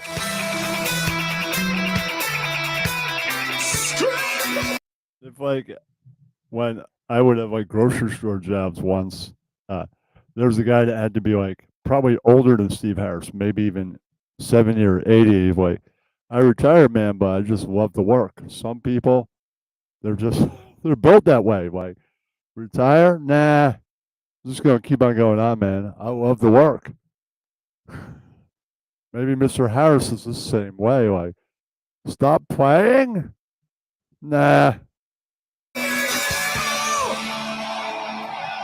And before, Steve mentioned that if it was not for Iron Maiden's insane touring schedule, he would have started a second band way earlier to keep himself busy and immersed in the world of rock and metal at all times. Stopped playing with him 11 years ago, but before that, I wouldn't have been able to do it because Maiden was too busy. But in the last 10 years, Maiden's not been so busy. We've not been touring for as long, you know. So basically, it just enabled me to have.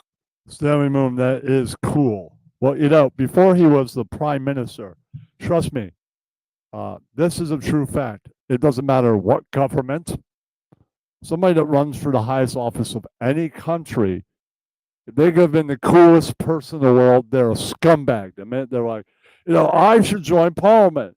You have become a scumbag right there, right then. Right. I heard Trudeau before joining parliament was a snowboarding, pot smoking, cool dude. It doesn't surprise me that his mom fucked the Rolling Stones, right? Right, you know, and then he went for parliament, and now he's a fucking scumbag. Well, that's every politician that ever ran for anything. That's right. Have a bit of time to do something else. And this short phrase once again proves that Steve Harris simply lives music and lives heavy metal. At every festival they play, he makes sure to not only perform their sets, but also check out some of the new bands. And this is exactly what he's been doing at Sweden Rock. If you can recommend anyone, I'll check them out. And even more, with music eventually becoming his job, despite what any critics say after seeing how concentrated he is on stage, you know, also making up stories about how he doesn't talk to anyone in the band because he sees it as a job, he makes sure it still remains, first of all, fun, but also challenging for him. Yeah, I'm playing, and it's a challenge.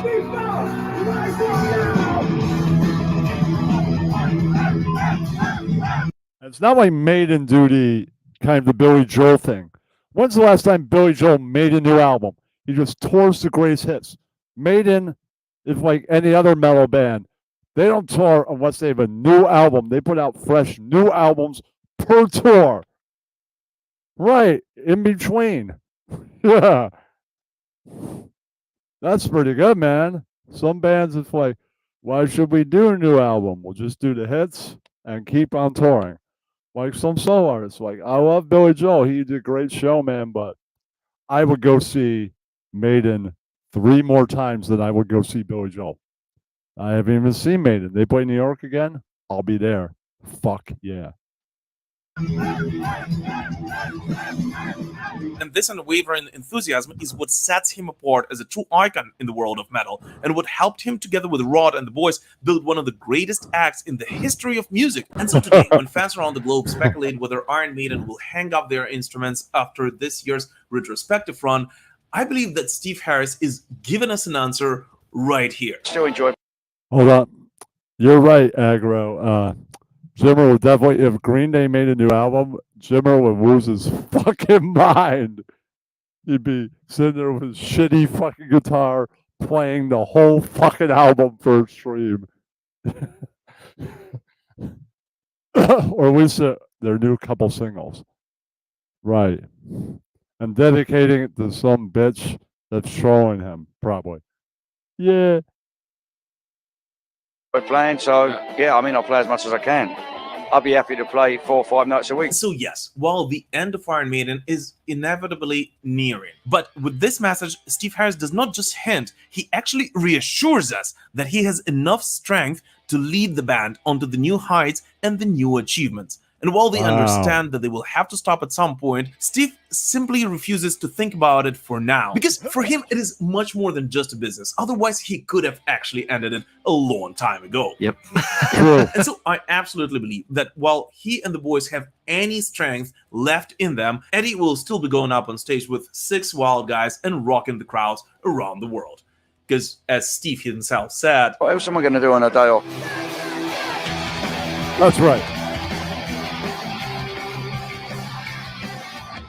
And even more, I actually believe that if for other members of health issues, Iron Maiden is forced to spend more time in the studio and less time on the road, we will still be seeing quite a lot of Steve Harris up on stages around the globe, just possibly with quite another set of songs. We'll see what happens. Well, he does have the other band. Right, British Lion, who I've got to go check out. Right. Maybe I'll, right. And, you know, they take time off. Right, let's say other people go, well, I don't want to go on the road now. Right, I'm not healthy enough to go on the road. Then Iron Maiden spends more time recording. British Lion makes a new album. They tour. Then Maiden tours again. Right. And if that's the time that I get to see them and then they break up, that's fine with me. I don't mind them going on the final tour and I'm on that tour. Having a fucking ball. That's right. Rock it out.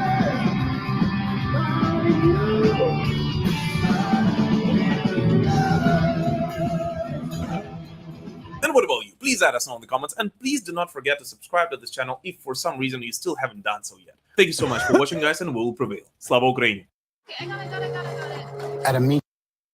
All right. Okay, I'll be gone for a minute. I have to get more refreshment. I'm running out. All right. Be right back. Well, I'm 2 hours in. So when I get back, a puppet show, puppet movie type, that imagines that Imagine if we didn't know Ian Ellis. In this scenario, Ian Ellis is the Jim Norton of our world, and Louis J. Gomez is on With Apologies. He's like, Ken TV, you fucking retard, doggy, shut up. Right. So, yeah, that's right. And he appears on Legion of Skanks occasionally. So he's still kind of part of Legion of Skanks, but the Real Ass Podcast does not exist in this reality. That's all I gotta say. So I'll be back to give you that. Be right back.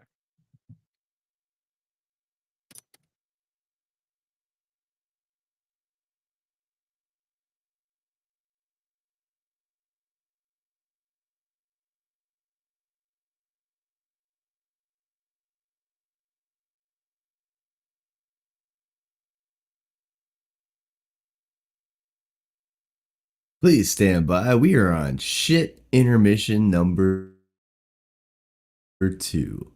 When we get back, we will have Long Brain Puppet Show. Stay tuned.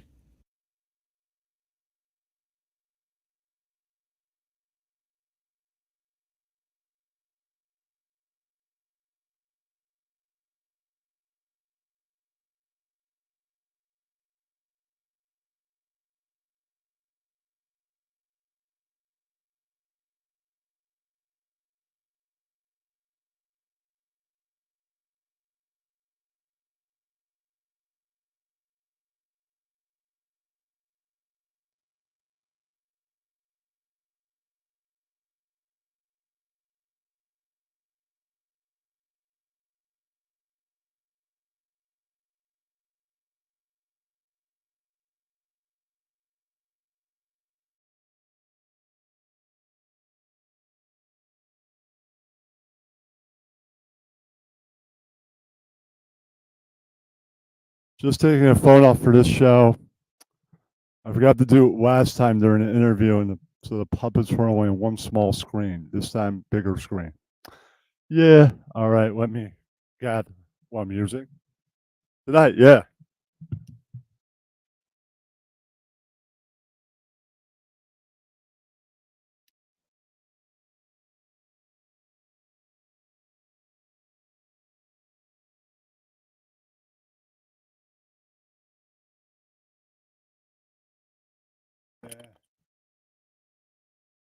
Yeah.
Yeah.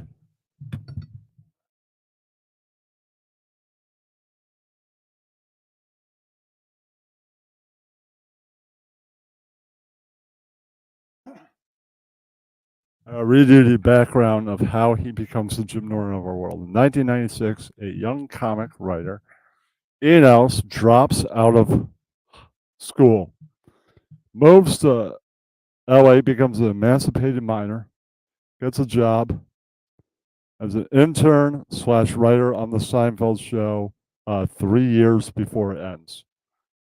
Right. Later, he moves to New York City to become a comedian. 2 years later, 2 years later, maybe more like 4 years later, in his late teens, he becomes a writer and sometimes performer on SNL for 5 years. Then he becomes the head writer for 2 years. Then he gets fired for writing a racist joke. about sometime later in 2006, starts making appearances on Colin Quinn's Tough Crowd.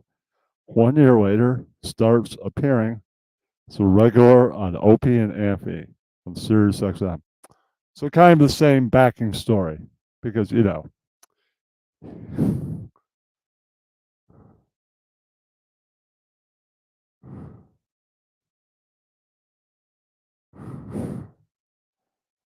All right.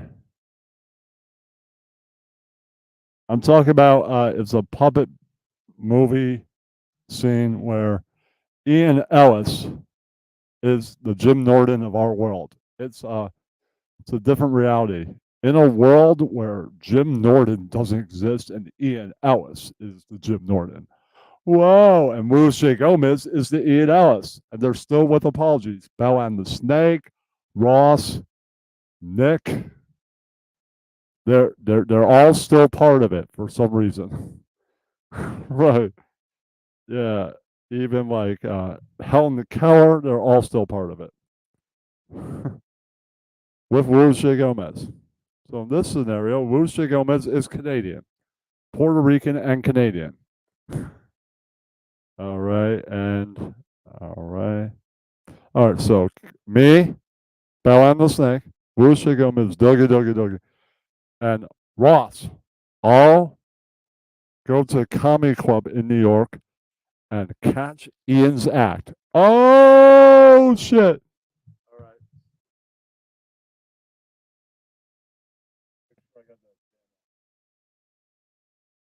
Right there, all right. So we got this.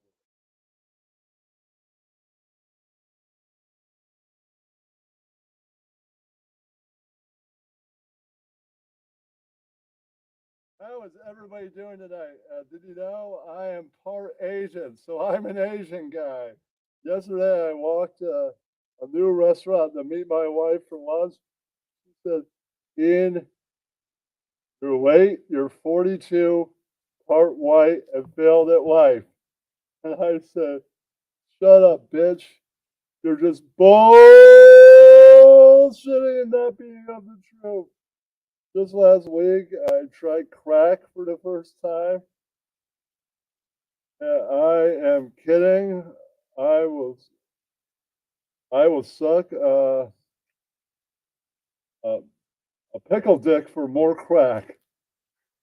That's why I was telling the guy right after. I'm just joking around here, but you know what? I told my drug dealer, cock and balls in my mouth and ass if I could get more crack. He says, Ian, you are crazy or something. And are you from Jersey or something? And I said, Texas people are fucking crazy or something. This comedy club is really stupid manupid. And you do it. Good night. And no, you. I am out of here. By the way, see Dante Nero in the club, and he's a faggot, my baggot. Yeah, that's right. What a grog brain loser. You know you're a retard, right, Dante, right? And a beta.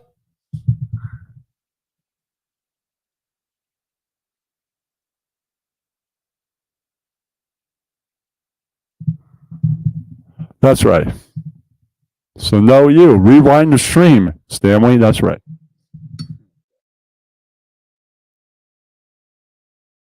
All right, and now I heckle him.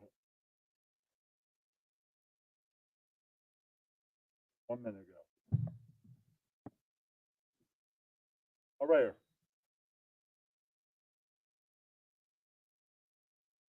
Boo you, under cosmic shoe. You travel in a loser cruiser. You so lame, out your head fell your brain. Yeah, that's right, Ian, you fucking hack. All right, Ian fires back. Shut up, Ken TV. I've heard with apologies. You're a hack whose head got whacked. You have no clue.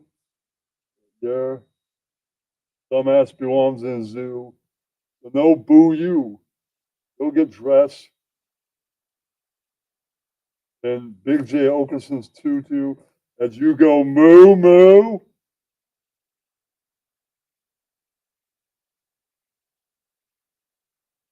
No, you big nerd wearing glasses and looking like a bird.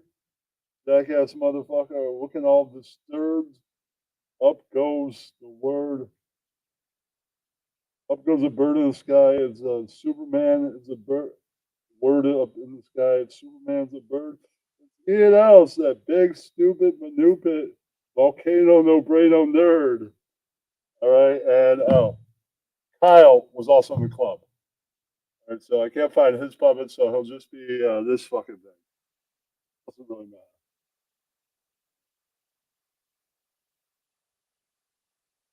Shut the fuck up, Ken TV, you fucking retired faggot, you shitty McTitty. That were a penny. Work for the first, last of that ass. Ken, you're fucking beta. Worse than that Buffalo fucking beige fucking faggot Dianago fucking Dante. Mean you fucking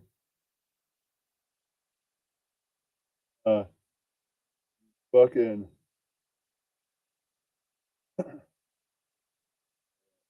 you're worse than that fucking cuck I heard the other day because he could not even give a fuck before I fired him. Right, I said you're 24 and white and failed at life.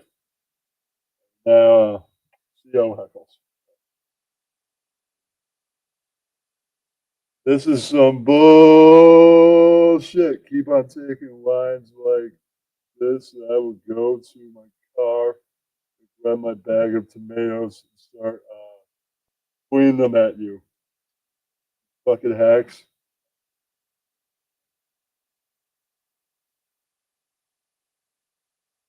Yeah. You calling a fucking hack.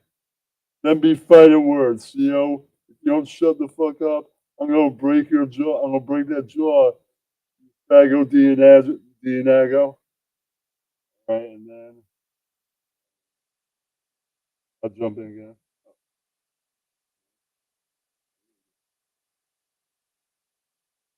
Oh shit, you still in Raw Star lines now? I thought you were a comic, Dante. You volcano no braino, you a hack, whose head got whacked, disgusting and a busting. First for the worst, last for the ass. Guess you mixing crack with your weed because you so lame, out your head fell your brain. You older than any of the Deborah Moans. You ain't shit, motherfucker, you ain't shit. You got like 8 rings on, like a beta. Get the hell out of here. You lost. Yeah, that's right. All right, that's the end. That's all I wrote. Yeah. All right. All right. Welcome back, Ross. Yeah. You like that? Well, Ross.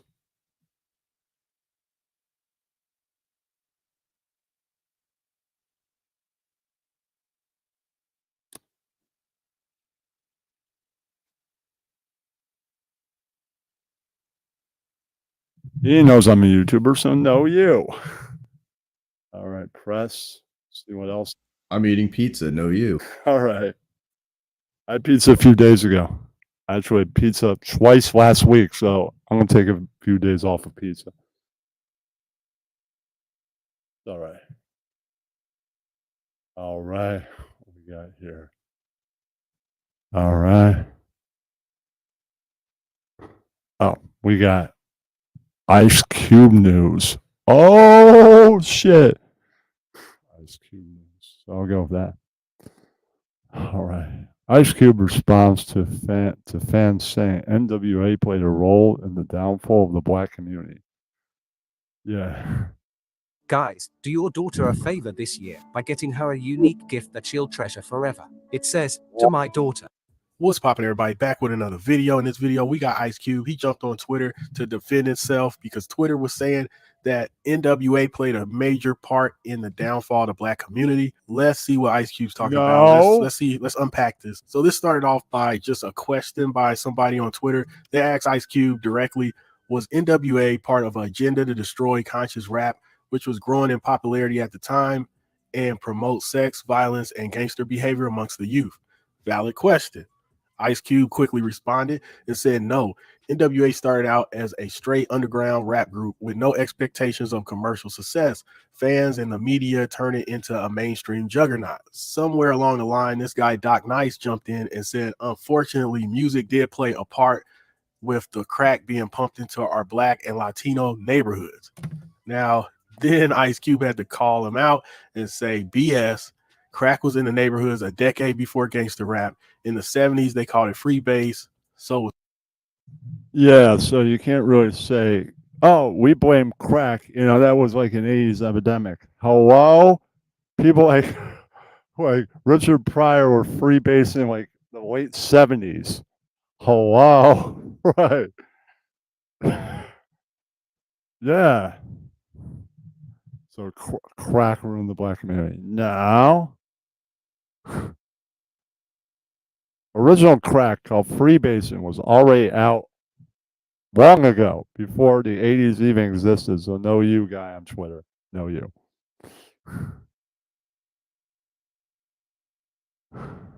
was heroin, weed, Molly, gangbanging, drive-bys, pimping, hoeing, dropping out of school, young girls getting pregnant, cussing, and using the N-word. It was all here before NWA. He is speaking facts. Right. Then this guy says, not saying you started it or the root cause of it, but music definitely had an influence.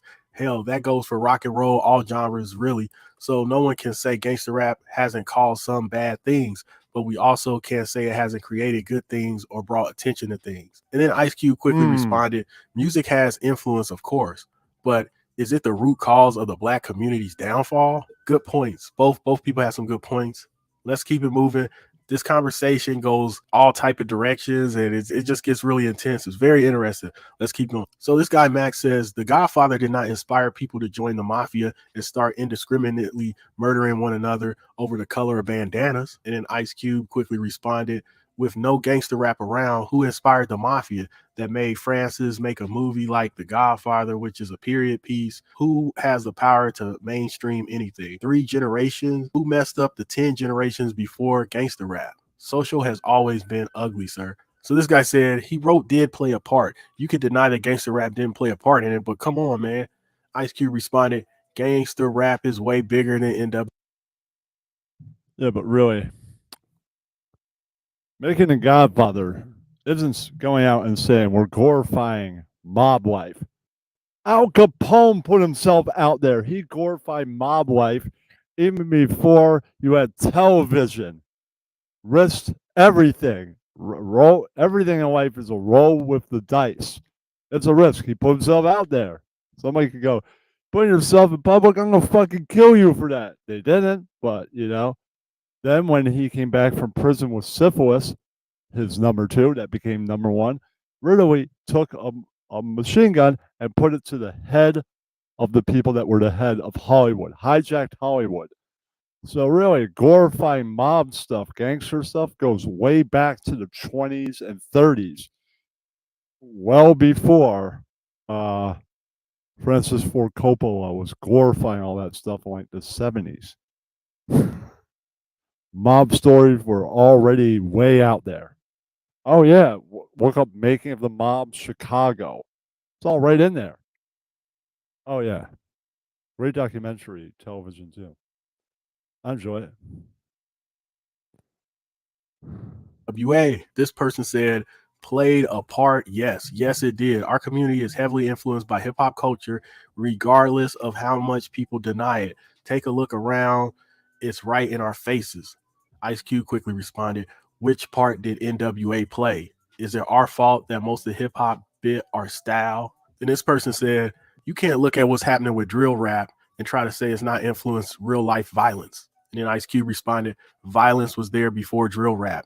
If it was no gangster rap or drill rap, the violence would still be there. We understand right from wrong at a very early age. Some grow. He's right, man. Gangsters are going to be gangsters. Criminals are going to be criminals. You know, the gangster rap to rev up the violence. Violence is going to be there anyways. Yeah, this guy's just trying to scapegoat music all the time. It's like, if like people say, I listened to Marilyn Manson and wanted to kill myself. No, you probably will want to kill yourself no matter what you listen to. Right. You can't blame Marilyn Manson or whatever. Right. You're going to do something. Like if you're going to be like, if you want like this guy's, really like this guy's infringing on your territory, your gang. Right. Then he has to die. It's just the way of gangsters, right? You trying to work our corner with your heroin? Fuck you. This is our corner, motherfucker. Yeah, you don't need gangster rap to rev that up. That's right. That's the way it is, man. Grow up and choose violence. Been that way for centuries. Ooh, yeah, man. I didn't know Ice Cube was such a strong debater. He's really like going toe to toe with all these people on Twitter that's kind of blaming NWA probably before that problems in the black community. Very interesting seeing people's point of view. This person says, honest questions. Are black Americans better off since gangster rap became the culture? Italians chilled. Ice Cube responded, yes. No, he probably got it right before prison. It just by the time he got back from prison, it's too late. They had like VD then. I mean, they probably had like no, not VD. They probably had penicillin then. It's just by the time he got back from prison, it was too late to take it. Really, if it was discovered earlier, like right when he got there, maybe he would have lived a longer life. Right. But it was too late for him when he got out. So he probably got it right before, you know, when you're the head of a mob, there's whores, like they had speakeasy, so illegal liquor, they had whores. Right. Yeah, all kinds of stuff going on. So bootlegging and they had whores and you know you're number one. You run the whole thing at a certain point, right? Of course, all the whores are gonna fuck you, right? And they probably had syphilis. Well, Says he contracted it as a teenager from a dock sex worker. I don't think he did. That's what Google says. Well, Google could be wrong. I don't know. Maybe. I don't know. Maybe he got there. Who knows? All right. Sometimes information on Google is wrong. They could be right. I could be right. Who knows? It's still an art form that helped develop many new black businesses in entertainment, production companies, video companies, concert promoters, security companies, management companies, graphic companies, magazine, movie production companies, clothing companies, not to mention all the jobs created for black individuals. Many of us traveled around the world, exposed to new environments, to people who we would never have had that opportunity. That's facts too. I mean, I can't disagree with Ice Cube on that part. And then this guy Max said, no idea. The topic is, does violent gangster rap and the glorification of the lifestyle have a negative effect on young men? And Ice Cube responded, you jumped in a conversation and you didn't even know the real debate. The question going around the rap community is NWA the cause of the black community's downfall? The answer is hell no. All right, so let me chime in with my thoughts. He's like, you can't just jump in here, motherfucker, without knowing shit. Yeah. Yeah. How can you just jump in the middle of this conversation? How dare you, motherfucker? Yeah. Thoughts on this? Yeah, so y'all gonna kill me for this opinion, but it is what it is. So let me start off. That's true. I 100% agree with Ice Cube. I don't think NWA was part of the downfall of the black community. You know, I don't think they played a part in like bringing down the black community. I want to get that out there first. I will say gangster rap in of itself, it did play a small part in not helping the situation. When the black community is on a decline, gangster rap did not help. Just like drill rap does not help when real things are going on in these communities. So let's just take Tupac and Biggie's situation, for example. Everybody was adding fuel to the fire. The East Coast, West Coast. It was garnering so much attention, and everybody was like picking sides. Yeah, but really, you know who started the East Coast, West Coast thing? The media. The media put that whole out there, and they just ate it right up. Right. Yeah. So they made it more real, but the media started that whole thing. Remember, before like the mid '90s, hip hop, like even before 1979, when people had like albums and shit, was about bringing everybody together around the fucking world, baby. We got hit albums, we gotta go on tour, spread the fucking message. Then all of a sudden, it's East Coast versus West Coast. I thought this was bringing the whole world together on the one light. Hip hop, hip hop. Now one side of the country is against the other. What? And the media started that whole thing, and then Bad Boy and Death Row just fueled the fire that was already started by the media. Yeah. Yep. But the media also started the term alternative rock. It was called alternative. They added rock to that. Also, the whole hair metal versus thrash, which was sort of real, but yet not real. Trust me, at the small clubs before those guys were playing fucking arenas, they'd watch each other. They weren't really enemies. The Motley Crues would watch the Megadeths, and the Megadeth would watch the Motley Crues. Yeah, they would. And all the rest too. And it was really an immature moment in hip hop.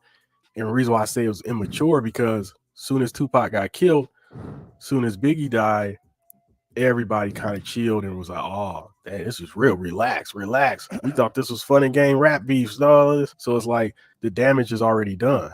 And I followed that close, the whole East Coast, West Coast. Don't get me wrong.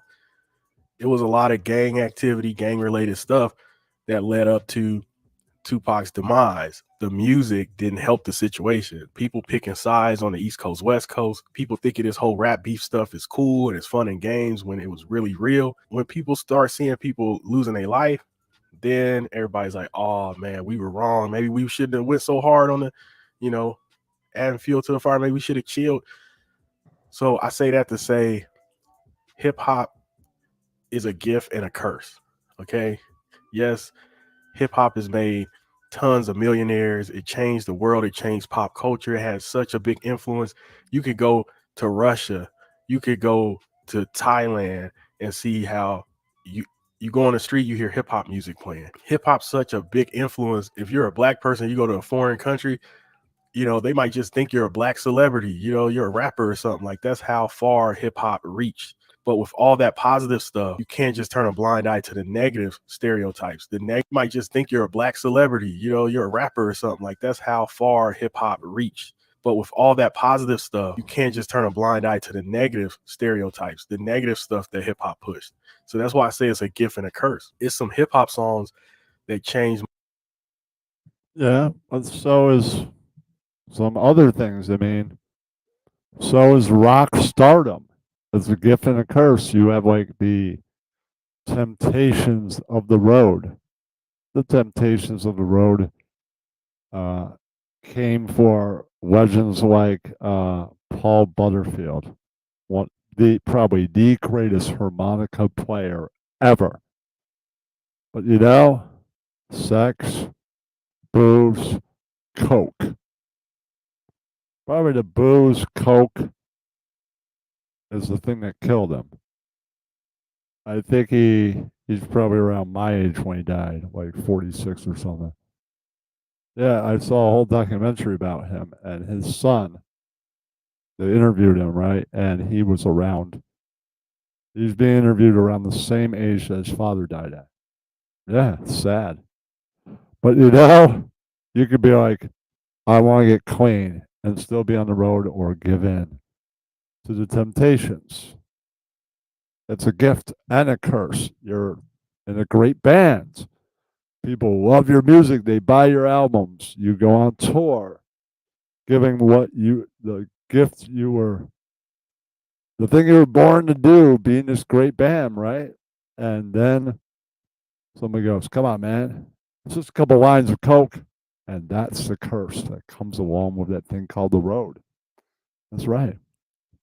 It's just a little booze, man. If you're gonna do coke, you got to drink. It's kind of a rule with that. Yeah. It's my life. It's some hip hop songs that saved my life. But on the flip side, I can name a couple songs that wasn't good for the community. I can name a couple hip hop songs that wasn't good for the youth.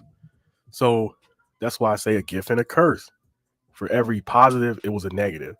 So I'm not here to take a blind eye to the negative and just say, "Oh, hip hop didn't play a negative part in anything." No, we're not gonna do that. We gotta hold hip hop accountable and also praise hip hop for the things that it provided us. You know, it was an outlet. It gave us hope. Hip hop did a lot of stuff, a lot of positive stuff, and we're not going to ignore that either. But we got to talk about the negative stereotypes that hip hop perpetuated. Like, good example is if you look at all your favorite rappers, none of them will want their families, their kids to like grow up and be a gangster, you know, or grow up and sell drugs. If you look at all their families, they go to the top schools in the nation, you know, affluent neighborhoods, best education, you know, they want their kids to be on the straight and narrow path. So wait a minute. But what about all this cool gangster stuff? Why don't you want that? Why isn't that the goal? Wouldn't you want, you made all this money being a gangster? They know that's negative. They know they wouldn't want that for their families. They're just pushing. It's just if you peel back the thin veneer, you're like, oh, this is just for money. This is just a hustle. You know what I mean? Like, it did have negative influence and it had positive influence, but I'm just not trying to rain down saying hip hop's bad or anything. I'm just saying, calling it what it is, man. Look at drill rap. Like if you're, none of these rappers will want their kids to be drill rappers and out doing illegal activities, and they know that stuff's not going to get you nowhere. They know that's negative, because if they didn't think that was negative, they would want that for their family. Like, yeah, let's all just start trapping. Let's all just start drilling and shit. They see the negativity. So my thing is, just because you can make a ton of money perpetuating a negative stereotype. With all things, there's a positive and negative end. Like, I love creating videos, but there's a certain point down the line where I might be fed up not getting paid, but you never know, it might turn around. That's the point where this year you have 4,000 watch time hours. Oh shit, that's where the money is. So you never know. Fed up right now, a year and change, may not be anymore, and wait, cha-ching. Everything is a positive and negative. Negative in waiting. Like, why is this taking so fucking long? Right. But keep on making the content, getting all the views, all the hours.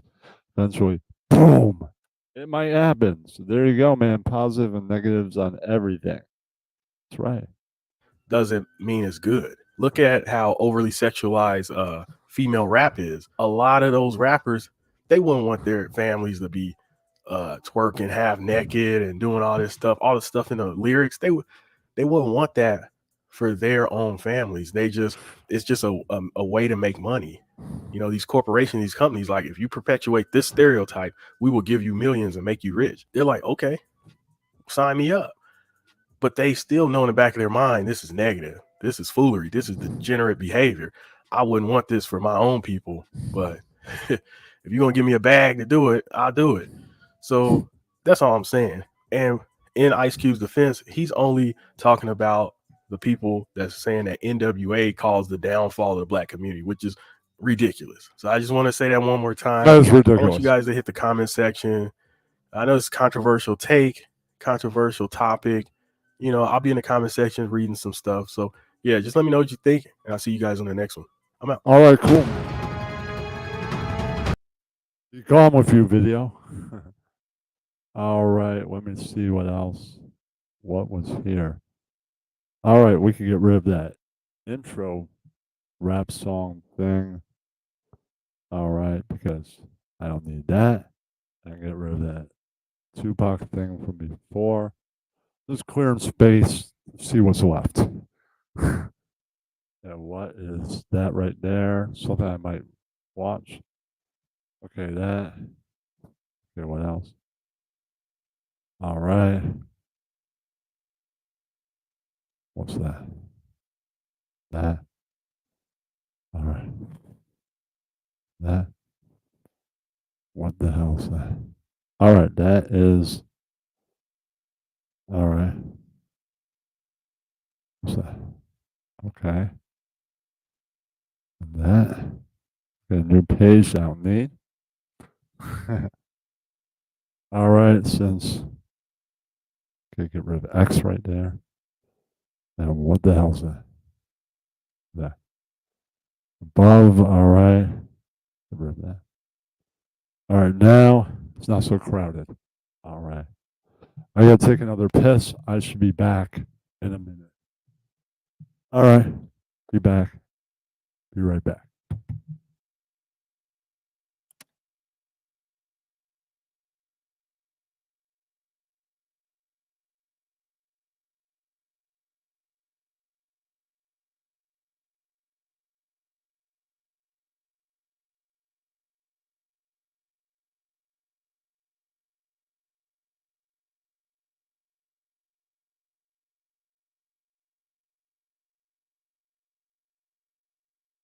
We are in shit intermission number 3. Stay tuned for more entertainment news on Long Brain TV.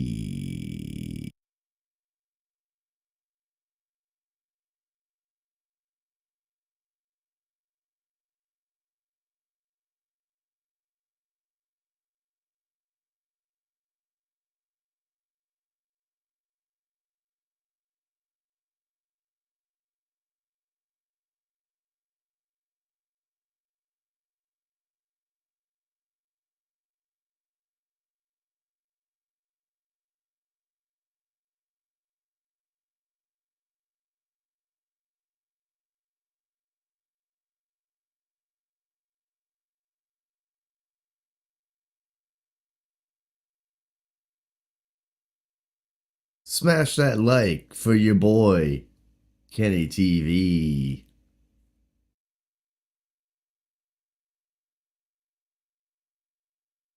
It's your boy.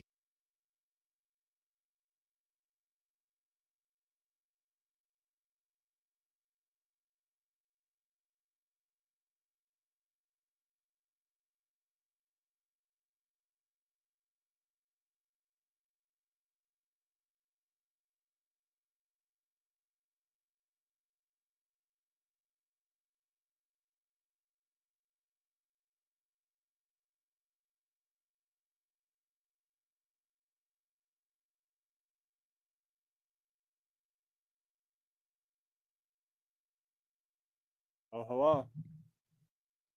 All right. I would say on the whole Wu Tang show with Nas makes the top 5. Greatest shows I ever saw. And you got stuff like Guar in that top 5. Well, you're dressed as a band from outer space, and you have a guy dressed like a killer clown spraying everyone that's close up with fake blood. Leaves an impact. How do you beat that? You do 3 sets and your opener does 2. That's pretty good. Right. That's pretty good. And we knew one other band that did 3 sets and they did 2 albums. 3 sets, 6 sets in all. That was Metallica at their Rhyme Fest. The first year. Right. All right, let me see what is left here if I decide to get to all this. Share screen. All right. Not as much as before. All right.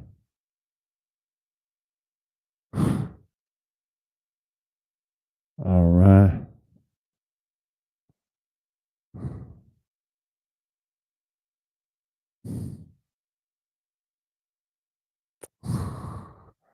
All right, I'm gonna do a thing on Taylor Swift. Taylor Swift news tonight.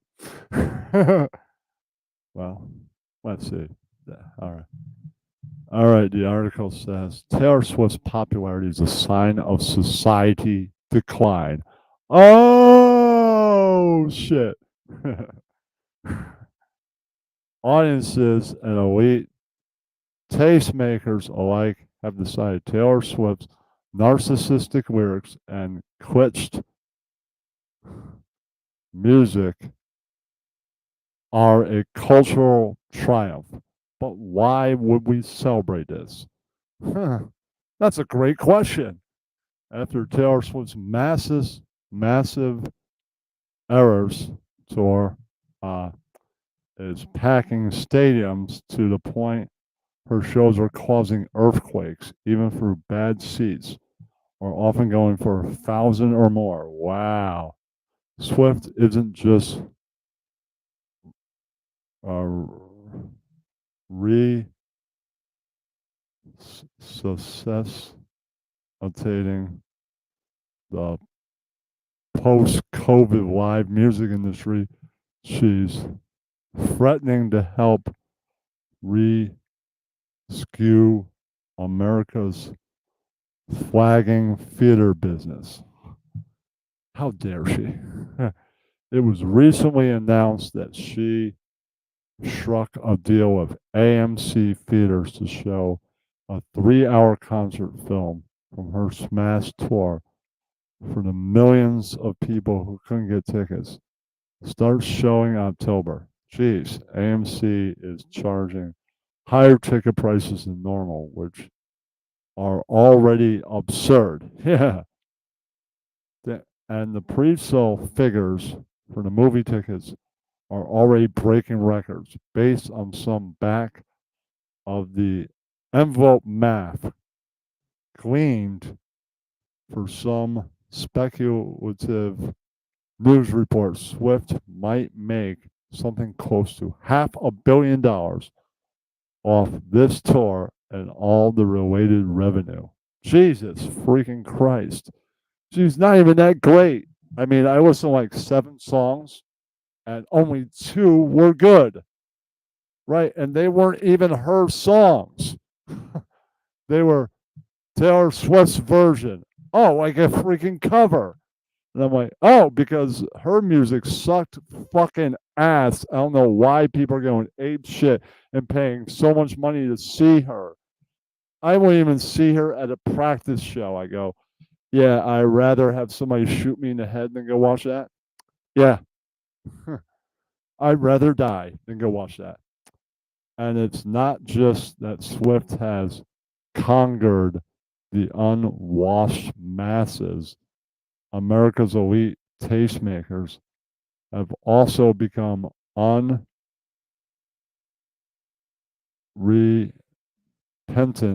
Swifties. This summer, the New York Times covered Swift with an enthusiastic zeal not reserved for any other figure since maybe Obama, even going so far as to publish a distasteful meditation on internet randos, lesbian fantasies about her. Well, that's what the New York Times thinks. New York Times loves Obama. Trust me. I'm a former liberal, but Obama's like all other candidates, even people that become the president. He's a fucking scumbag. Okay, I don't care if a liberal sees this and they go, but I love that guy. Everybody that runs and wins the highest office, even the guy that said, I don't tell a lie, I chopped down the cherry tree. Washington was a fucking scumbag. Come on, man. He was. He's just probably better hiding it because, he was the first president and all that. Most recently, the New Yorker issued its high-toned blessing by publishing a remarkable essay. Listening to Taylor Swift in prison, her music makes me feel that I'm still part of the world I left behind. There was a time when we imagined that everyone in the prison yard would stand around, overwhelmed by the sheer emotion and elevation of the soul produced by hearing soul aria from Mozart's Lie Nazi die Figaro, even though they had no idea what those two Italian ladies were singing about. But if blank space is what you've got on the cheap commissary radio to help you count the days, I'm not going to begrade you or begrudge you. I guess so, man. Still, someone who truly, deeply cares about the state of popular music has to stand athwart Taylor Swift yelling, "What is this shit?" And it might as well be intelligently dyspeptic Gen X guy with nothing to lose. To be clear, I'm not I'm not so hostile or out of touch that I don't get important aspects of her appeal. I think she's worth paying attention to because something about Swift resonates at the frequency of America. I don't think it does. But I think I'm not a big fan of pop music today. Yeah. So, I don't care if she's the most popular female artist. Who cares? That's what I'm saying. But I'm generally not sure her popularity is a testament to her talent. That's what I'm saying. And I can't think of another major post WW2 music figure I'm honestly, or World War II music figure I'm honestly this conflicted about estimating their gifts. Swift is a phenomenal marketer. Yeah, I agree with him. Or whoever wrote this, she works very hard.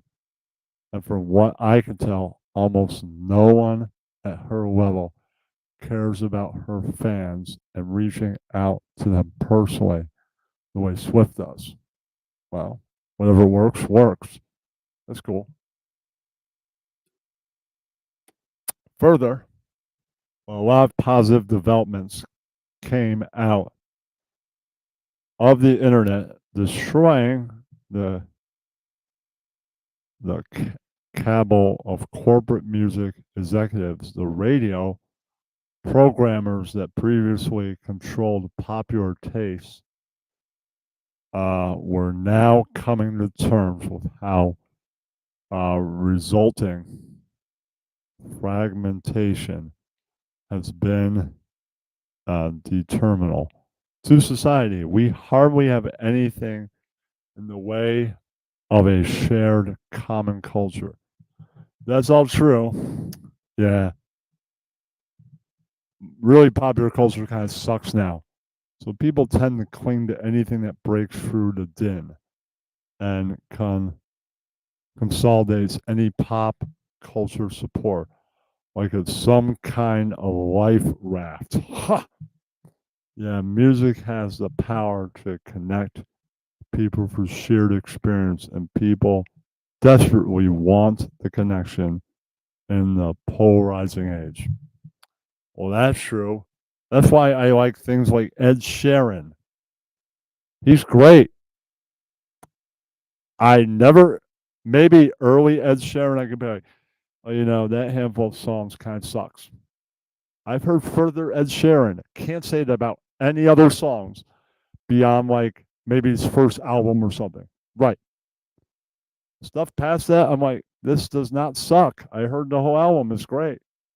In the case of Swift, however, that connection has to be interpreted like everything else these days through a political lens. Thus, New York Times columnist Michelle Goldberg declares after years of COVID isolation, reactionary politics, a mental health crisis that has hit girls and young women particularly hard, there's a palpable losing for both communal delight and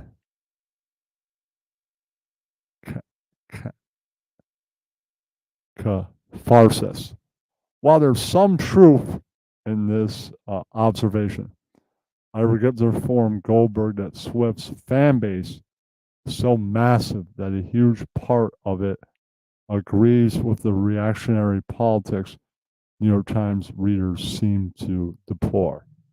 Well, yeah, they're paying $1,000 for like the really bad seats. Yeah. That's another reason why I'm glad I'm not a Taylor Swift fan. Right. I thought 100 was a lot for a really bad seat at Wu-Tang, but technically it really wasn't. They could have charged a lot more than that. Right.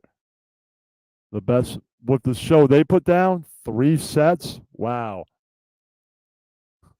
They made that $100 worth it.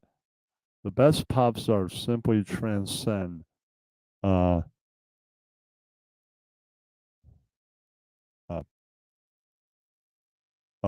pedestrian political concerns. Explaining Swift's appeal doesn't have to be done through the lens of feminism. 6 years ago, long before, say, the Dobbs decision or the New York right writing essays about the Long House, I observed after Tom Petty's death, a huge swath of America across beliefs, cultures, generations, and races would want to claim Tom Petty's music and feel some solidarity in his loss. True, I felt it. I saw him on his last tour. A few months after he played Queens, he was gone. And I was glad that he didn't, like, he's about to play where I live. No, he played Queens really early on that thing. I was in Queens, and then he died. And it was bad, but, you know, at least I saw him. That was a good thing. Yeah. We need unifying culture, figures, and artists now more than ever. Petty was obviously very masculine, and a baby boomer. But his massive appeal over several decades, the time of his death, 1 out of every 40 songs played on classic rock radio was a Tom Petty. That's pretty good. Swift's appeal are both born of universal desire for human connection. Yeah.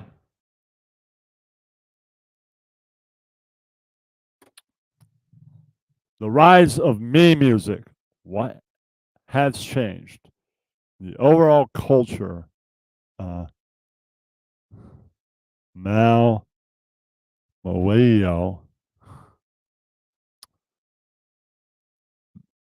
Millie EU, all right, that produced Swift, compared to pop stars of previous generations, how they reflect changing values. Ironically enough, Tom Wolfe coined the phrase the me decade to refer to the 1970s when artists such as Tom Petty rose to stardom.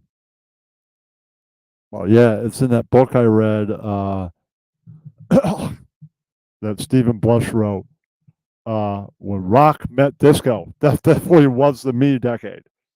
Right. The idea was Americans were starting to move away from having identity rooted in community and moving toward automation And certainly a big part of that development was the ability for individuals to find meaning outside local communities and identify with distant pop culture figures whose identity and branding were created by relatively new mass media technologies.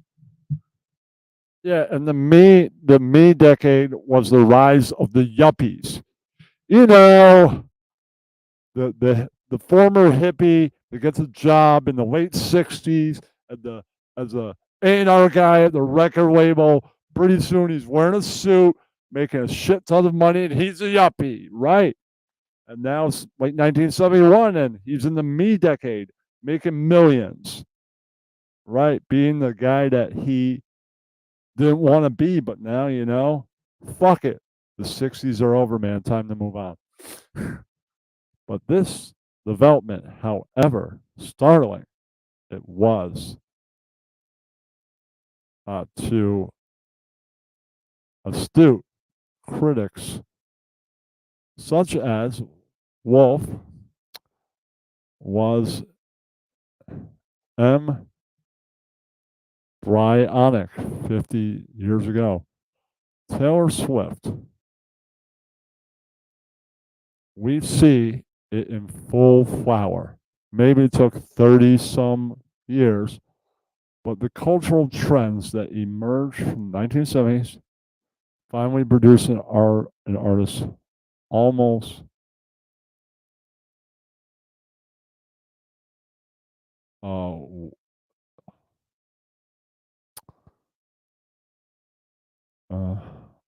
W. Holly.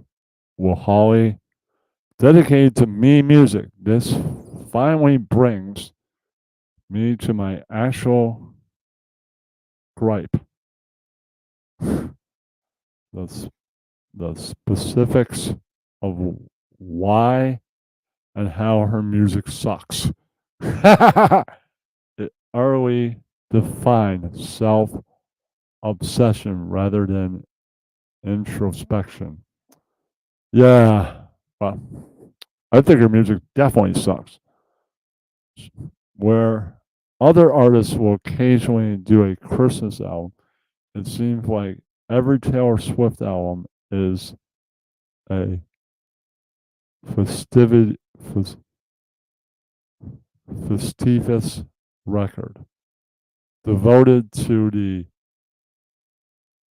airing of grievances and feats of artistic strength.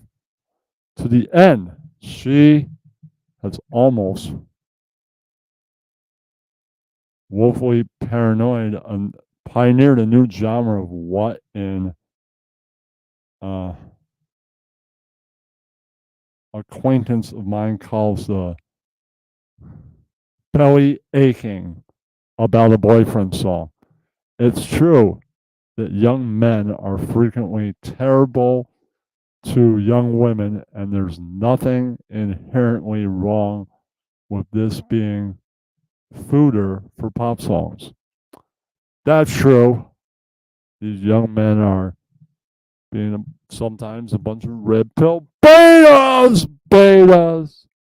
But maybe when they actually are with women, they're a bunch of mean assholes. That could be what happens.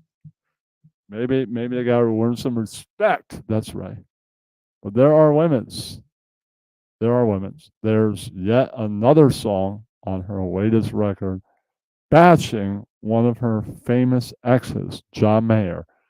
Oh, you see, man? Following up on their infamous breakup song, Dear John. His name is John. 2010. Look, everyone knows Mayer was a terrible womanizer, but this was known before he dated her. Right. And that was 14 years ago. Whether he's fully atoned or not, the guy has since gone sober and moved to Montana or whatever. It's, as the kids say, pretty cringe. Yeah, to still be exploiting these past relationships. Get over it, bitch. Yeah, that's right. I mean, you're still talking about this guy 14 fucking years later. Jesus. He's moved on. He moved to like the middle of fucking nowhere. Got a new life for, yeah. Which, considering Swift's had a charmed life since she was a teenager, seem like pretty hollow examples of genuine heartbreak.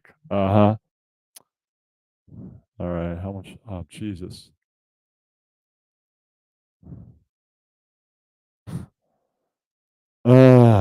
This goes on for quite a while, so I'll make this probably the end of the news cycle. All right.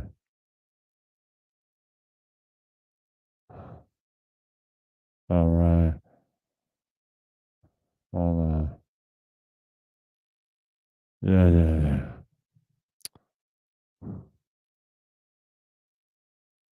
Okay.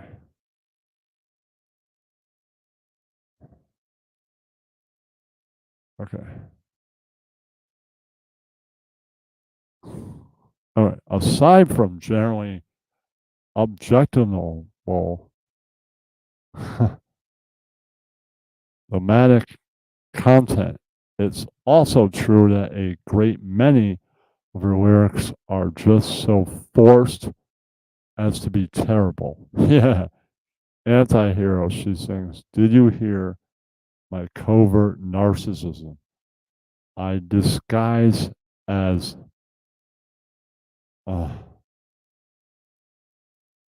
altruism, like some kind of congressman, which hangs in the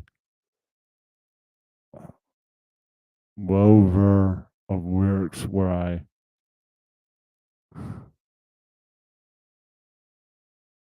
audibly groaned the first time I heard it. True, it's a bit further down the hall from the place of honor occupied by hike up your skirt and show your world to me. Aside from the clunker, a reference to congressmen, it's just adorable. She thinks her narcissism is covert. Since this is what passes for self-reflection from Swift, don't look a gift horse in the mouth. Still, I know enough Swifties whose judgment I respect, and they insist she's talented lyricist. Ha! Yeah. Really? Those lyrics were horrible. When pressed for an example of said talent, one suggested this lyric from All Too Well of the Red Album, off the Red Album. And you call me up again just to break me like a promise, so casually cruel in the name of being honest. And you know what? That's a pretty good lyric. Yeah, all right, that's great. Better than those other lyrics. Those other lyrics sucked. If you could name 12.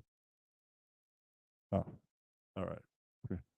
But in context, All Too Well, it's just another breakup song. And some of the lyrics demonstrate a degree of obliviousness. That's concerning. Yeah. Totally is. Now you mail back my things and I walk home alone. But you keep my old scarf from the very first week because it reminds you of innocence and smells like me. You can't get rid of it. I'm sorry, but leaving an item of clothing at the house of your ex and then citing that as proof he's not over you is borderline bunny boiler behavior.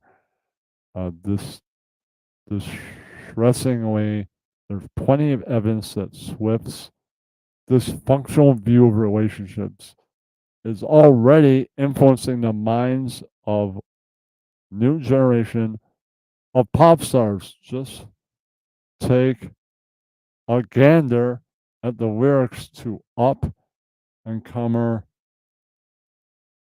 Olivia Rodrigo's Vampire and an excruciatingly bitter plotting ballad that is inexplicably a smash hit. I still stand by the fact it's a mistake to read too much in the way of politics or feminism in the Swift's appeal. But given her popularity in the face of this lyrical obsession, it's a chicken or egg first proposition about whether the culture advocator of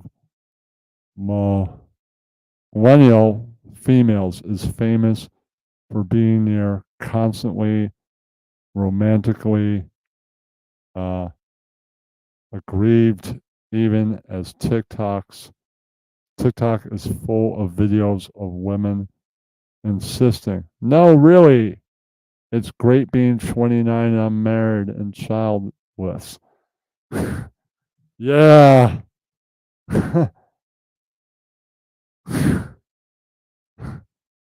She's all these fucking songs about her ex, all these fucking breakup songs. It's creating, like a lot of music in this time period, horrible future pop. Maybe one of these stupid fucking idiots out there making pop music will put on a Neil Diamond album. He's fucking amazing. True, he's old as shit. Maybe they'll discover David Bowie and forget about Taylor Swift one day. Right. I don't want that at all. I get to sleep and on weekends and learn to make Shack, Shaka. It's the most fulfilling life I can conceive of. I'm happy. Why won't anyone believe me? Anyway, it almost goes without saying that I would love to see the reaction to male pop artists who wrote with the same unchecked verve about having a date to date a woman who see things this way.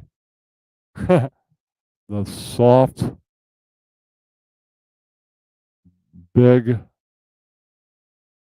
orchard of low musical expectations. But pop music isn't just about lyrics. And when it comes to the actual music, I am not sure where her own skill ends and that of her big league collaborators, which now include the one-man Swedish hit factory Max Martin. Who? Bon Iver. Everyone mentioned. I've heard of Bon Iver. Right.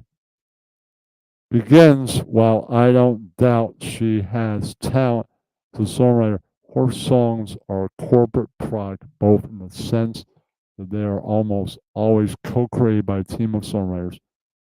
Yeah, and this team of songwriters sucks. You know, back in the day, it took one songwriter to write an amazing fucking song like Freddie Mercury. Now it takes a team to write shit because none of those songwriters are even on the level of a Freddie Mercury or like a fucking David Bowie or even like a Diana Ross. Right.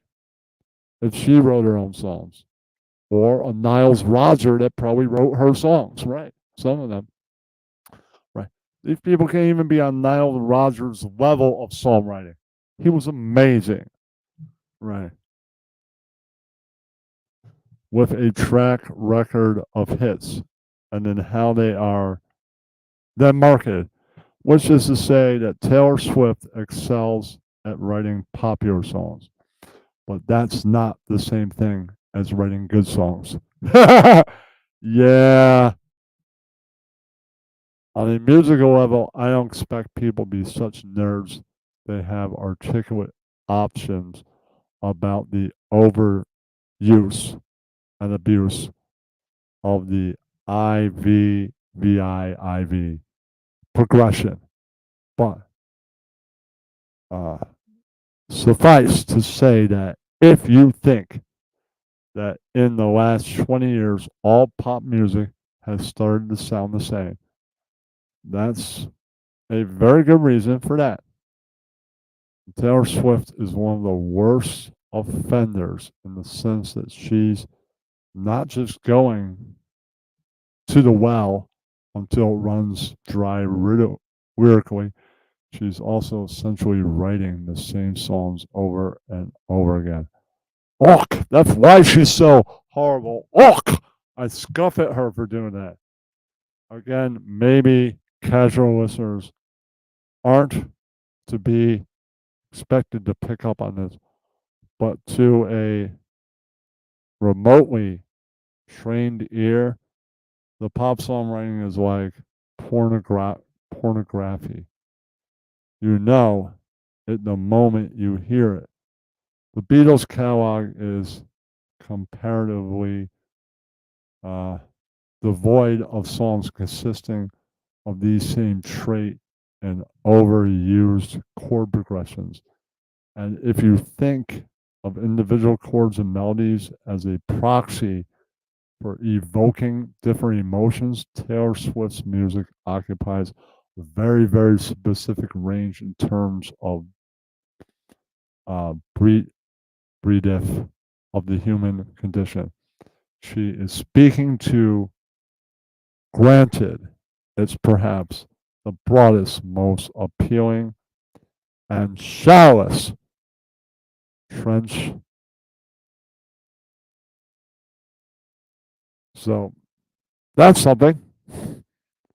To drag this back to the Beatles, think about Eleanor Rigby. It's incredibly sophisticated. Yeah, I love this song. There are counter melodies,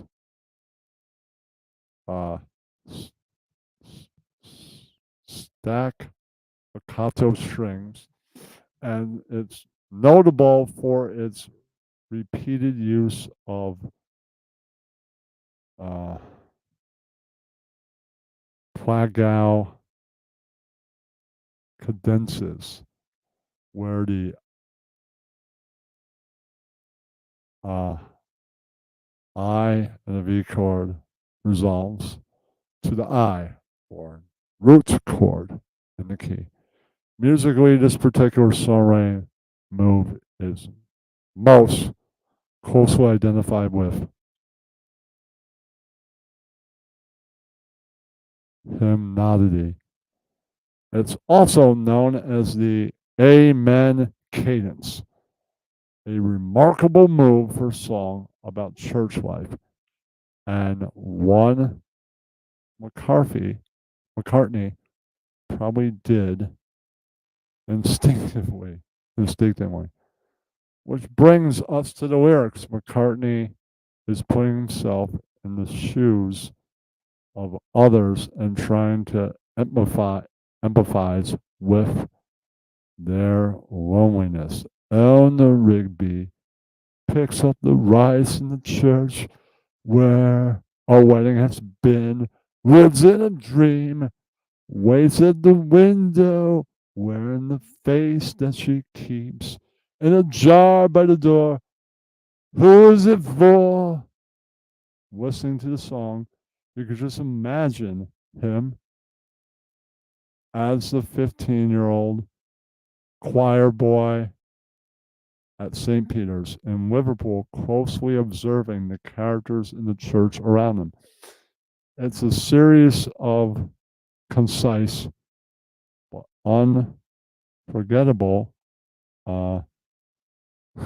vignettes that people, that listeners such as myself have a world away would otherwise have no connection or insight into. Right. Great fucking song. I love it. Even my connection to it. The way he put it together. Right. And it's not just that this is all 1,000 times more sophisticated than Swift has ever done. Yeah, with the strings and all that. Well, George Martin in the mid, that's when they did Eleanor Rigby. The time period past the backbeat, right, before they would shut down and not tour anymore. They told him, we would like you to arrange this song, George, in this era of classical music. They could be like, yeah, we'd like some Bach on this, or go Baroque. Right. They would just tell him what to arrange it on, and he would arrange it. And that makes him kind of the fifth Beatle at that point. Yeah.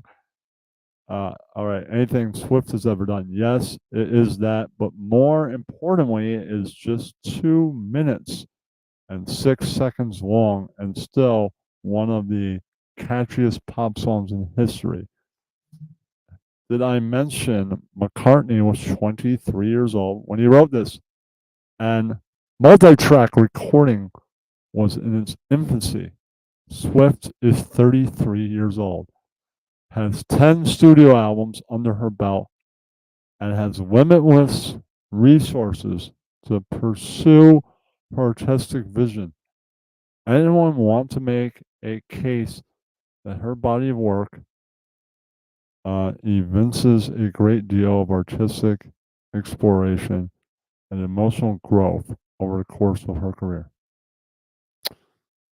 I don't think it does. Well, to be fair, maybe a lot of songwriters wouldn't fare well when compared directly to the Beatles. But that's not necessarily the point, Drew. Right. The Beatles at a point could stop touring and still make a lot of money. Their albums were still hits. They still made singles and made a killing. And they didn't have to tour. And they can make any kind of record they wanted to and be in the studio for any amount of time that they wanted to be. They already sold millions before that. Yeah.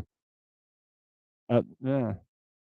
I could easily draft a version of this rant about the decline and listener expectations regarding the songwriter complexities of lesser pop stars from previous generations, such as Phil Collins, or pop stars I don't personally care that much for, such as Madonna.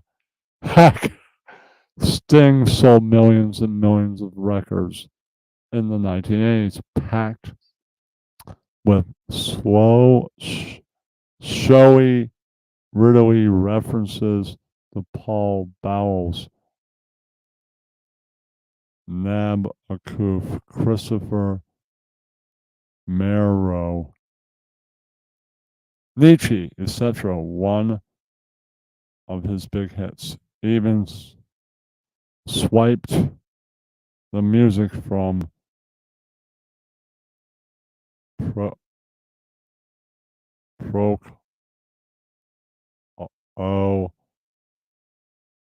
Five. Okay. Not that I specifically endorse making music. It's difficult to listen to or needlessly pretentious lyrics. Yeah. That's kind of the cycle of pop. It's for the youth. Right. What's for?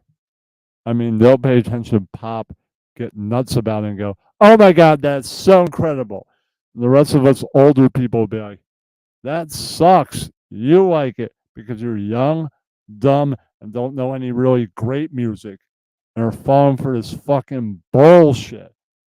But a big part of the problem that Swift is very, very good at serving an audience that has been conditioned to accept less terms of musical and lyrical sophistication. Look, you can choose to like Taylor Swift, and I concede she's so good at exact thing she does that she's hard to resist in certain contexts. If the occasional 3-minute bursts of Swift make you feel good, I won't deny you that. However, the over-the-top celebrations of Swift's success says volumes about the stagnation of pop culture. At some point, we have to recognize that even if you embrace the limits of pop music, the distance between middle brow entertainment and the lowest common denominator is enormous. Yeah. One day we'll have better pop music, but I don't know if I'll be alive when that happens. It'll be in the world somewhere. Or maybe the party of better pop music will get started by someone that ain't American, influence the entire world. You never know. Our need for shared artistic connection cannot be allowed to overwhelm a duty to also collectively seek out music that takes us places and challenges us with insights to the human condition, revelations about ourselves we don't know or maybe didn't want to know, and otherwise produces insights to problems of others. And I, for one, already know enough to know Taylor Swift just doesn't have it in her to do that. Oh, shit. Now it's over. Oh, shit. Yeah, that's right. All right. Wow, I still have one person. Sorry, that took forever. All right, I'm going. All right, I guess. All right, I'm going to do one more thing. Stop. All right, I'm going to end the show with Metallica news. Oh, shit. All right. That's what I'm going to end the show with. All right, and that's how it's going to end. All right. All right, where is that? Saw some earlier. Up, train up. You stupid fucking thing. Up more. All right. Well, I took some over here. Maybe I didn't. All right. I know what to do. Up. Up. Showings. All right. Maybe I can ruin it. It don't matter. All right. Let's go with small.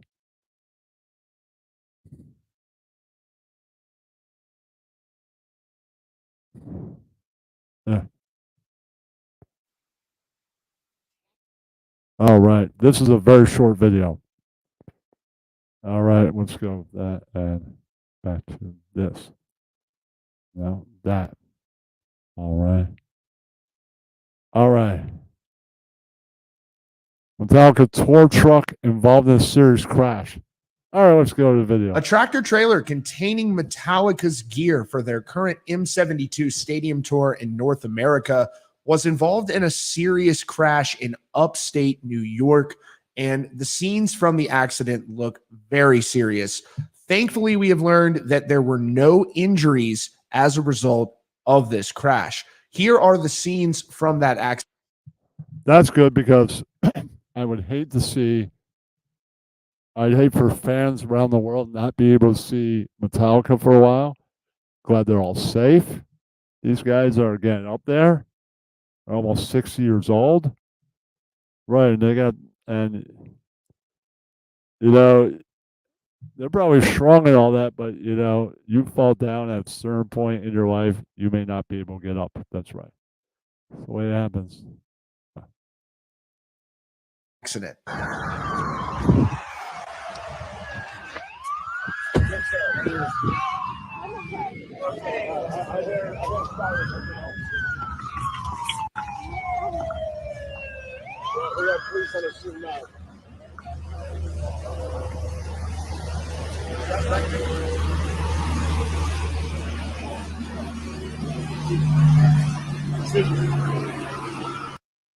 You can always, if no one gets hurt, buy new gear. Like you lose some guitars, some speakers, right? Some amps. You can always get more. That's right. Yeah.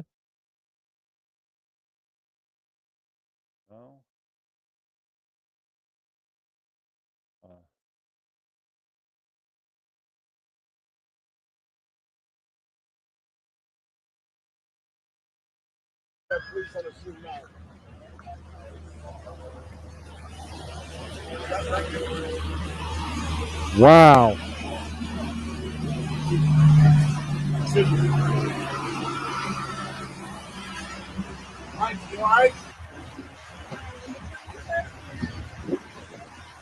Dangerous. Wow. Holy fuck. We got a concert to go to. Obviously, that crash looked very severe. Thankfully, no one was hurt. Now, Yeah, I mean, they got lucky. I'm glad no one got hurt, but man, that was crazy. Yeah. Metallica is scheduled to play Montreal on August 11th and the 13th. This is the follow-up to the show that just took place at MetLife Stadium in New Jersey, which I was actually at up there. And so thankfully no one was hurt. If you get a chance to go see this Metallica tour, you've got the almighty Pantera as well. You got the great Five Finger Death Punch. You got Mammoth, Ice Nine Kills. Really great show if you get the chance to see it, and a really good weekend if you get to go check out Metallica on those Fridays and Sundays. Highly recommended, folks. That's your latest update from Rockfeed. Be sure to subscribe and notification. All right. Let's wait. Enough news. All right, everybody. Thanks for tuning into this long broadcast. And I'll see you later. All right, man. Thank you, Ross.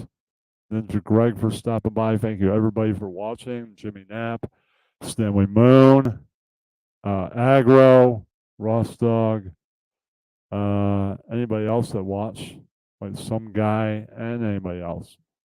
Anybody watching from Twitter? All right. Thank you, Lee, too. All right, man. I'll see you guys later. Have a good night. Peace. Oh, hold on before I end. I wanted to do one more thing. Share screen. All right, before I leave, I'll leave you with one more thing. Should be very high in here. Nope. I'm gonna climb up. Oh, Jesus. I'm gonna play one more fucking video. Fuck.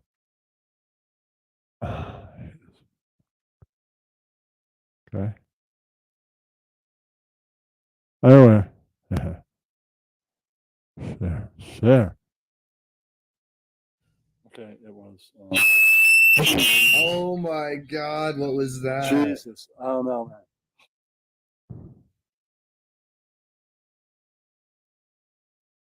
Troy?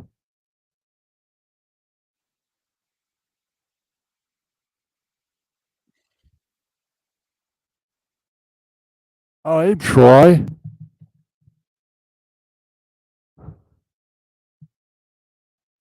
Dude, you're late, man. I've been doing this for 3.5 hours, dude.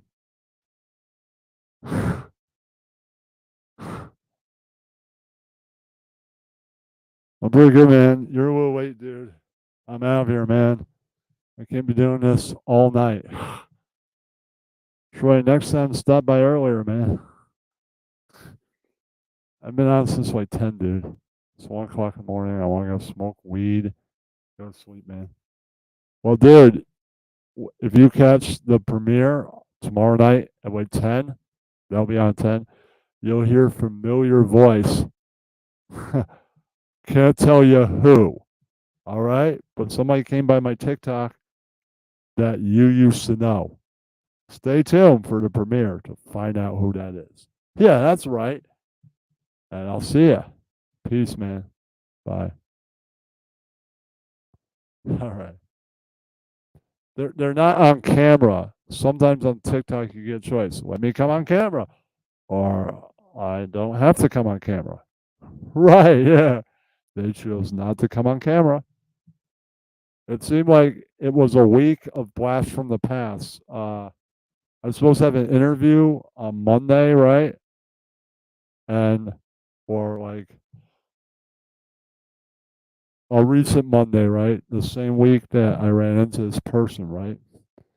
And Sin stopped by, and this guy from the RDA, Ing, that I haven't seen in like forever. He stopped by, same broadcast. My interview subject had technical difficulties. We got to reschedule. All right, man. I mean, all right. I can hang out for, I can't do any more news. I got to take a piss, go smoke weed. Troy, if you want to come on, I can hang out for half an hour longer. Then I really got to go. So I got to take like a 5-minute break. And I just can't do any more news. That's what I mean. There's the link. All right. If you want to pop up, man, I'll be back in like 5 minutes. So I just can't do any more news. Okay, so all right. All right, man. Well, you need to go to bed too. All right. Then I'm gonna end. Peace.